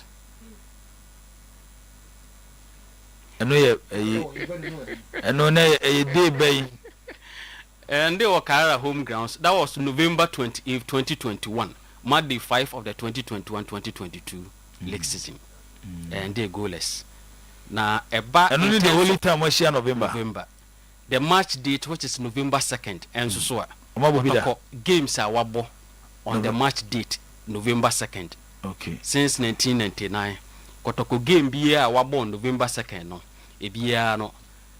Kotoko it be born home wodin a ohye a go baako enso so e wo Dr. Eka 1 goal ne piem o wini ana so ye dey 1 goal ne piem so 1 goal to win 1 goal e dey piem me say ye bo Kotoko bo game on November 2nd since 99 e bia 1 goal ne piem okay this one no be sa emodu do say na Kotoko wini wa wini mu mienu ne walusu baako the 3 times since 1999 and I got to Kwabo November 2nd. November 2nd. Okay. And we 2003 Great Olympics transfer Kotoko share na kaba akwa went to be anti.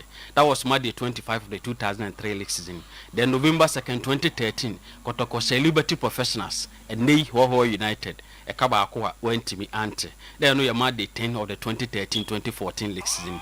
November 2nd 2023 Insuya Treman Eshe Kotoko a kaba akwa went to be anti. Okay. The doctor Monday 10. Okay, can we see a new year? The day Sunday na nkasa nso wonsu sanso.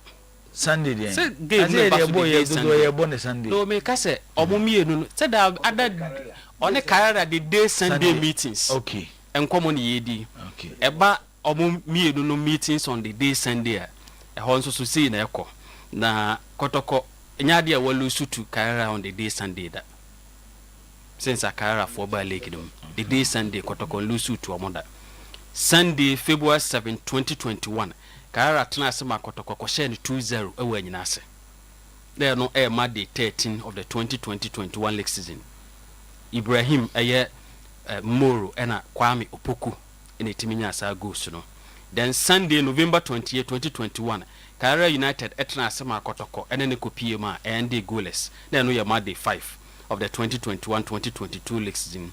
Sunday October 1st, 2023 Kotoko Eshe Kabako Kara Eshe Kabako. They are Monday 3 of the 2023-2024 league season. And which is Sunday September 8, 2024. Kara United Etna Sema Kotoko Ekoshena Kabako went to me auntie. Another Sunday September 8, 2024. Kara United Etna Sema Kotoko Koshena Kanketi Sabeta Amwa. Then Sunday January 26, 2025. Kotoko Eshe Kara United Kabako went to me auntie. To the day Sunday omu games no. And I'm doing no adan. Me dey okay the next obeso the okay nyina na ze china go born one ha one go penny be piem. I say data ya me no di hu nkomo se na ye ko ide. One go project. Do obeshe bia yapon. Ye no obeshe bia pe se na data na ko na de. Say asa wa be mabu. Wa be mabu masa. Me ho anim din aso Mekai dear ma you move from Ali Muhammad Sports Stadium Echo na Lergu na Sherge Sports Complex. Okay. And I'm sure Bodina minti na Sherge Sports Complex. And na Lergu. Okay, hona Mohammed Abdul Fattah. Nimzo nimna. Mohammed Abdul Fattah. Aye. Also wo hwe osisi o chia pa o se menchia. Okay. Aye. Unse Emra ye share Kotoko 2-0 in the FA Cup quarterfinals. And some by about your pitching because we knew Kotoko by and they were not comfortable about the nature of the pitch. And after losing to Karelano, Omuma FA wanted to say park na yebo balls, so no, it doesn't wet it. So we had to move. And for me, I think that moving to Nalergun was a blessing in disguise for us because here's a year now. He started league, first round near the relegation zone. And many didn't think that we could survive that year. But a movie called Nalerguno, I think we made it 7 out of 8. You share 7 matches. Edroyatan Accra Lions on quantity Momoba na Sherge ebe draw. And why? Yeah, that was the following season. The first match Kotoko ebe share 1-0. Ewo na Shergo. And then we played 2 subsequent matches and Sunday you move back to Tamale. So for me, statistics nature say, look, we are facing a very tough side. And say go be PMA, it will come from our side. And I can assure you that we are not just coming here. Ozai. Go be play game. Oh, you bet me share. You bet me share. And was one go do kwese dey tabako toko. You bet never bet me assassin. Look, history is good in football, but you create your own history. Okay. And that is just to come and break that jinx that we have never beaten Kotoko on Sunday and we have never won here in Kumasi against Kotoko. So history not even Kotoko alone. Ashanti regional teams in Sakaraba by league or winning away game against an Ashanti regional team. Okay. We are 12 games. No. 12 games. Yeah, a very young team. And like I said, oh no, you bet me share. But those days when we were beating Kotoko, nobody thought that you beat me a show. Especially in the FA Cup when Kotoko came with a very huge squad, who share players from Modo Mubal Tamale. And you could see that. You could see that. Yeah. You could see that. That was 14th of January. Never more we need that. Kim Faisal. And then it has swabba. But they say, don't has never say Holy Stars. Other ones never run into Abuja for some members. Has never say Holy Stars. Has already over Baseke. Baseke by league, them no has a win. Say be a matches on my bone also. 2 games. So 2 games in a year. Until data and no home command yedi. So what I say, 2 games already. And once a has a ball. The last game was against another Western Regional base side, which is Bibiani Gold Stars. So House of Folk host to Bibiani Gold Stars. The next away fixture will league them since Bibiani Gold Stars by league them. You heard sad data now. Send your horns to me qua. striker be hu say ehon so niema esisi yie Accra House of Folk ehwe ni mu say for the first obetima ko break Gens no na wetima ko dim kunim over Baseke Holy Stars on lose on win e hoda game okọ ende goalless and o lose no lose Accra last season yeah 1-0 Accra and okọ ball goalless and I want say ne eniema assistant coach no ho no ne ono nso assistant coach to House of Folk bench no so at least Dazali a whole lot ewo sa game no we pass score line be say it look more like a draw game nti home win no away win or draw yeah House of Folk either has to win there's a has worst results ewo china game be draw yeah okay te win beba enye Baseke sana eko okay all right Dr. Ikini striker ni say but we dey try to brain na o chebe shi baba yara inshallah mabantem yes yeah the sign here no mabantem whether the journey is short or na 1 million mo dey da so wo na asa on 1 million no my kra no mo scatter that mo dey na asa one thing I meet me can say financially we are okay for the past 2 seasons no before but last year at the point it is na players na ketu asem busume that was I think 3 seasons ago. Okay. But for the past 2 seasons Honorable has done well. A week to the end of the month will be Agena Ketua. Okay. Yes. So about finances na dia mebo Honorable Abaso and other board members. Honorable Haruna Idrisu, Minister for Education. Minister for Education. And you know a side na dia you need problem. I think we have done our part. The Americans say your fans no more krum hano omomra in their numbers China. We are not just coming to this is the Metimaka say the market city in Ghana. And ye Eugene Babidi. But we are babe 3 points they are back to Tamale. Okay. And they are shame say you per se your man honorable understand say yes or no the end there say Babu Bona we no market chance so team Nashe. He's always happy. And that is what we want to give him, inshallah, by close of tomorrow. On what improvement, yeah, they are better team. And I'm not quite sure. Yes, and no, before we left Tamale, he was in town. Okay. But I'm quite sure, sir. He's been watching most of our matches, especially in Tamale, because most of the times, and the schedule is that tighter or bad Tamale, Friday, Monday, and Opanwa Sanko back to Accra. And see your home matches nibi wa. When we go to Accra, for instance, I will Timmy share na or sharing Cransha and Sunny Timmy Akobo matches. So yes, though he might not be here, but he will be very far watching us because match in the live, you know. And the weekend idiot Tima the winning bonus was as a players in question on Media Karela. It's not only this way. I think 1,430. Tembia may make us say o share o baby Sam. O share o baby. Oh no, there he's always happy when he sees the team winning. Okay. And it doesn't matter how much is in his pocket. Obi Yamamo. You know, your bompa is Mranti and bit me abom homeward. We are hoping that they will maybe I am so proud, I'm so happy that we have at least put ourselves a little bit up in terms of your squad no. And performances are did 2 last season. You know, we are counting on that, and minim say beat me a very good results against Kotoko tomorrow. Okay, so yeah, that's it. Doctor, for 2 matches, na men kwasi ase ane bafo wa. Once Baseke, once the last 7 games on winning game. The last 7 games in the Ghana League on winning game. As against House of Folk, the last 14 games has in Sun Lusu game. 14 good games in the House in Lusu. Okay. Has last 14 games. Last 14 games. Wow. In the Ghana Premier League. House of Folk in Lusu. The last 14 games. Quick one, 2 games. That is the reason why I'm here, sir. Okay. Striker, and next Saturday game air koso. Prahoho United. Ewe kame mediama. Minuyanum. Na over this particular fixture. I know bit my heading.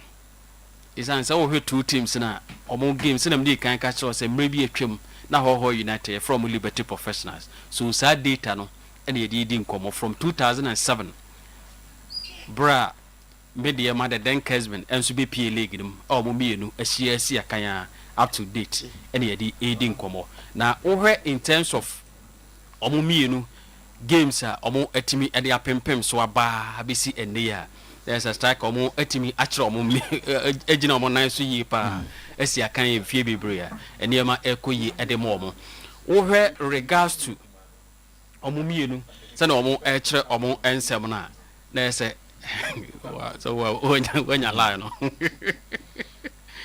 yeah asɛm strike awɛ in terms of say yɛhwɛ ɛyɛ Hoho United ɛne ne nua yɛfrɛ no media ma a yɛbɛka sɛ menuanom ɔmo mienu ɛkɔhyia Hoho stadium atuma kɔsi akan na ɛsɛ obiara ɛkyerɛ sɛ obɛtuma kɔdi nkonim ɛnɛ yi media ma ani suade hu nyinaa ne sɛ obɛtuma agye league no for the second time ɛna Hoho United so hwɛ ne mu sɛ ɛdin no sesaeɛ no ɔno nso bɛtumi agyina league no asi akan na this time round no wakam ansa na next season no wahwɛ sɛ nneɛma bɛtumi akɔ animu a ɔbɛpere ɛde abɛwura mu top 4 so menyɛ surprise of what I'm seeing from two teams no kwan ɔmo si fa so a ɔmo asi akan ɛde abɛduru baabi a yɛduru na wohwɛ this particular fixture I'm expecting sɛ ɛbɛyɛ ɛyɛ draw Hoho any medium. Yeah.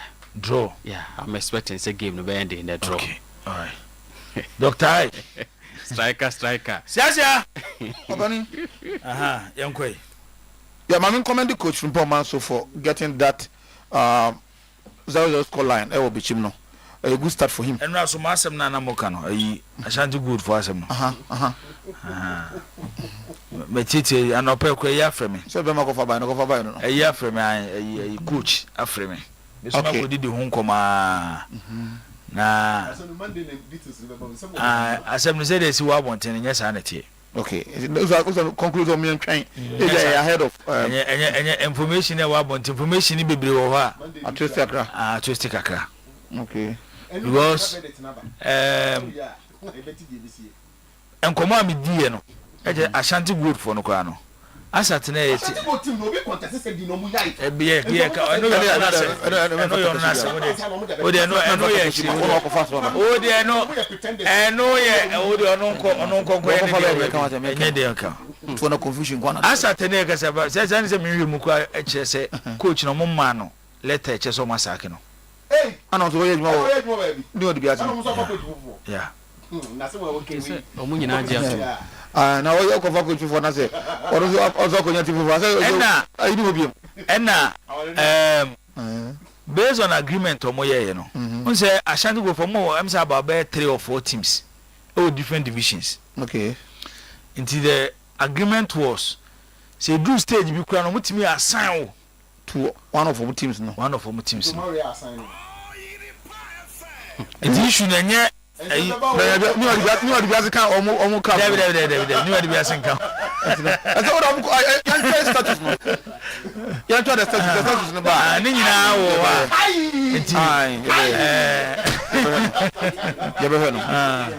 Okay, you know whilst I'm here no I Sunday Nyankobo go watch no.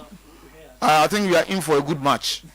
But they are not say Mubarak Eka Efa Kara Hone Asante Kotoko. They are only wounded a bit because Omako Africa don't yama omo. Omo ba you know, omo top player in the name of Amwa. As I'm talking to you now Amwa is now with the Libyan club. So I'm looking at Asante Kotoko, how Asante Kotoko without that Amwa no, because now he was becoming the toast of many clubs and no more. Yeah. You see, so and they Asante Kotoko any Amwa, but the good thing is that Poku, so if I head coach coming to Wela, Poku is out of 10. What that's why you're fit to start the game is another thing I be, but I return it. Even though two different players, or more style of play, no, where Munyajman from Remy. And Amoano, that workaholic down, not to be copy ball, taking defenders on, not to be completely Jumano. So we are going to see how Coach Karimzutu a bit more with this Asante Kotoko Tima, or more Ako Wakaba 6-1 on aggregator, and the Subrino Ewa and Sembibri Abba. That's what Mubarak say, confidence, they want to take advantage of Kotoko situation. No? But what does it mean to take and not even taking on? Watching we are in for a good match. I will call all the supporters. Time they know can we say doctor I say Kotoko Africa. Maybe we modin kuku say no bomb first league game. Na for 1 minute busa na. For 1 minute busa na. Assume you there. A game that you all want to go to Babara and watch, especially how coach in the one from publicity no. Yes, but ultimately blame so much because no power. To Africa yeah, anya fair to Kotoko. Anya fair because yen nyina yin to mu say. Do you correct the he came with another also take on that say free say yen team blame Kotoko too much. Not that more blame Kotoko, but he felt say the narrative no was Kotoko Africa. Kotoko lose to 5 one of or it will be their biggest scoreline in Africa competition. I go biggest defeat no. No, it's the biggest. They've never lost. Wait you. What I say? Two Kotoko every game na no. My business. Actually, more talisman in Abetamwa. So I don't dominate the airwaves no. But when I did send news in the buy. Oh, someone at the buy. And why do you? You know, they don't dominate it. Now my media no do so much on. When you lead, Captain, when you lead, you can even change the narration. As a man, I'm only giving you one. Say better than here. The way can say and American say also stand as who lead the Kotoko can easily change the narration. And come on now, you do a radio, so no. Kotoko wait me the Bibia Banana Sano. And the Kotoko buy now, say, okay, but say, can you carry a match? I brought Kotoko tongue. They could have even used or bet you use a match defeat no Mukonyano. And then the stories around defeat no. As a publicity for game number 1 Sunday. Who was there? The last time he came here, he tried to go to Kerala. Emma go push you there. Maminka Kerala game no. Emma got out trying the game crowd. And the man Saturday. And I said, me can't be say yes, but my another because me can't be how they started and no some do story and no generating and only the talk of the town. And one was shift or move or change that narration. And see another I will change narration. The one kind of force the number. But yes, media no. Men can say why mistake. Yeah, media mistake my all bano. The person be discussing.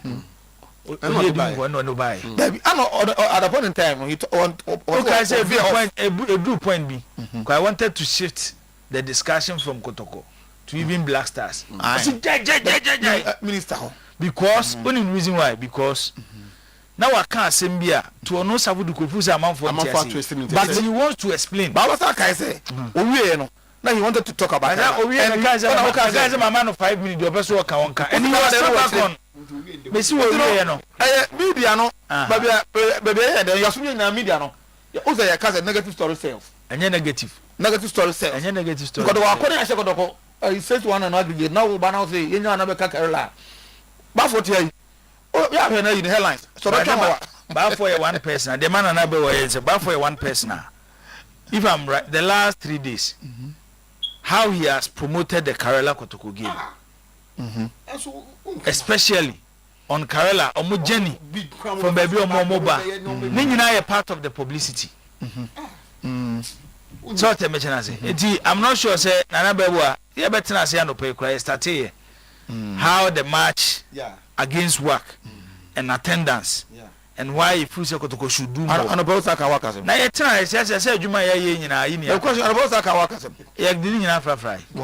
Now, say, now they would do. Obiako just said, "Oh, you know, now 0322494771. Which have phenomenal. Now, I want a consistent performance and result. I was they are playing well, all right. But coach Didi still onya that mojo na ebe mano o sheno as o share no abodobi and say you know as against Baseka in the last 7 games or winning game so they are not strong enough as against House of Folk team no and away Makase who House of Folk team they say away game no more ball because teams no open up to play with them away no or much away acting hope because home teams in the bar they try to play from the back. The amount House of Folk penetration by the mom now we see much against baby now that will happen. Team Biaba will try to play from the back and not a bit compact in the midfield. So Kobasana has a struggle kakra. But if when you open up because of their passing game, they get you. So I expect that consistent scoreline. Or Shannon or home at the account. So I think that I'm looking forward to see a win for Asante Kotoko. At least to redeem their image, to compete in the league, and a win for House of Folk this time around. And I think that Carola, I'm talking about Mediama Hoho, you know. The last game on board who lose away. Mediama form no more. So if it didn't go by, I assume to me at least a point. Okay. It's only at least a point. Can't you call line so bad from about so? Don't worry.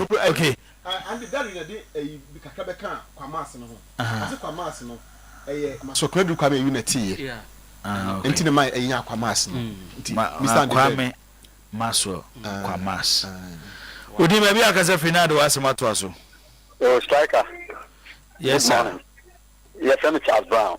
Me kase free Paraquest. Charles Brown Paraquest. Charles etiu. Yo. Striker in fact, and bafo aka asembia e ha me na me say ha supporters ni be brain so. Yani ya to kotoko replica no. Na me de your friend say he before so be kan o so be how. Yo bafo aka say omo mokoto Manchester there 100 cedis ukromo no. What they compare kotoko there na quality no e China. Yeah, piska 300 cedis akoto replica. Yes, said your support team no. It is a okay, better than a crowd. Akuma Manasa to chasing. Okay. Never got to go there and never painting Kabaya and come and change time. Okay. Kwamas, Yentuasu. Would you maybe a gazefina to ask Matuaso? Yeah, Adamuma to him, Nana in Tiam, what penny or touch me, no particle of boys in the art and the and I made him a demand. Oh, boy, Dibo, Kotoko, after this humiliation, no. I want a team no a cut back strongly. Osha Alela at the time on that own Senator Brigidi at Tiapiano. Now it's difficult to play with this Carrera team ever eminate. Okwa Omudu to go better from. But it is more a free on the bar. Ahano Kotoko Timukonia result to be a okay. But in Kumasi there, I want a team to more proper place. Now a year last year last week I watched the Maya no. Kuno and no Katrana, a Duano, and the Katrana, Crobia. So far a year last week. Why isn't it? I say, you move some maybe. Why? Mudi maybe I got a finado as Matoso. Okay, went to me. What is it? So you know, solo no, young quay. Udi maybe I got a finado as Matoso. Simple. Okay, young. Yeah, mommy, down a friend of it. Yeah, maybe I said, but in some close work, it's about what is correct. It's simply correct. Yammy, I've been working, my self, I took up on the grandma, my problem is not for no, the computer. Only I can for you. That's what the community you want. It's time now. Okay, yeah, that's it. Yantuaso. Udi maybe I got a finado as Matoso. Okay, so no. Babo, young quay. Bridget, Bon, but young Bridget Tadiano, quick, and so Lucy line about Kuna. I was Bakuna, I say, so is it then you Bridget entry of course, you use 0322494401. And then the only line also. Auntie, Bon, young Bridget entry, Echo School of Fancy Praiseby.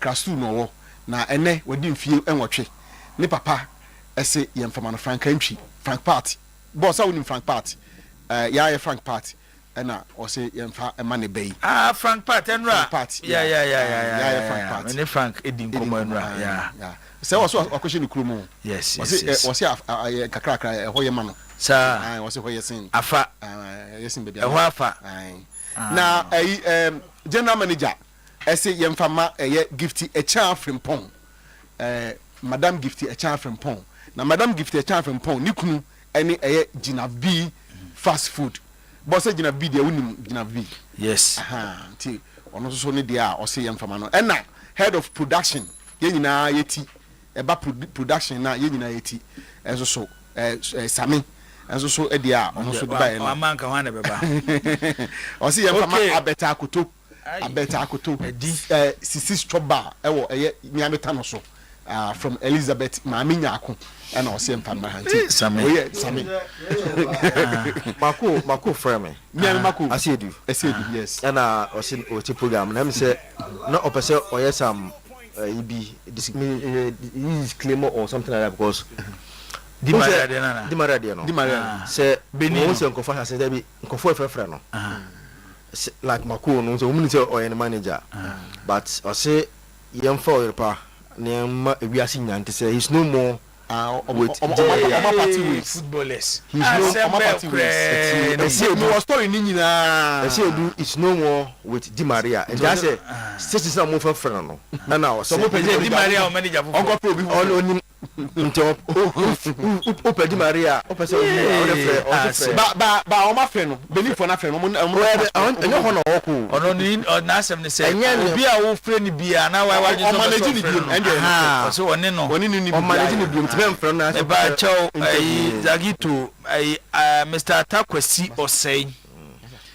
na hotedi 80 okwa asori wo Christ Glory Family ona asori ne ye ne dia okay Mr. Atakwasi ne da so no ene na woda nti Dr. Ike CMF fidie so na ye wehye eye Mr. Atakwasi Osei 80 Dr. Ike ni ti here happy birthday okay I mean sha no onye no kesi 80 de se me nua ba for ye wie unza atafo de yes so me nua no nyame ya adoma adwada ye be se hia na ye de agudi mu nsem abro ye be the team of producers Monday ye baba anopa Samuel K Mensa abachonya abotre Samuel K Mensa Solomon Kata Visa Tupac aka Edum President Lisiano ono edwum han mai owi sheka so ye we share speedy recovery o direct o yes post Tupac ko ebi mesi won fa babia babia won ra ho nti enu time on qualify no ye news editor o ye sports presenter commentator o ye gospel producer so se me jana se o try you so ai we ya kina kwese baba no si baba no ti de nti me ye problem say ana nko fi so boss me o ye all round it will see for ma because o ye all round no o ye say ade ba ko ekuta edum ani ba ko ye Oyerepa to see for one na start no mo pa no Edum president you say Edum president obetu ya hobat obisan ye ho je say dey store se gu form nyina Tupac ewura ho apie anti oduru form ano ma start say fa haka kray we pa de nya sure say omo mu gina bato wo Ghana ha no kura be gina Tupac obeti atu no obewi ni ne simple kra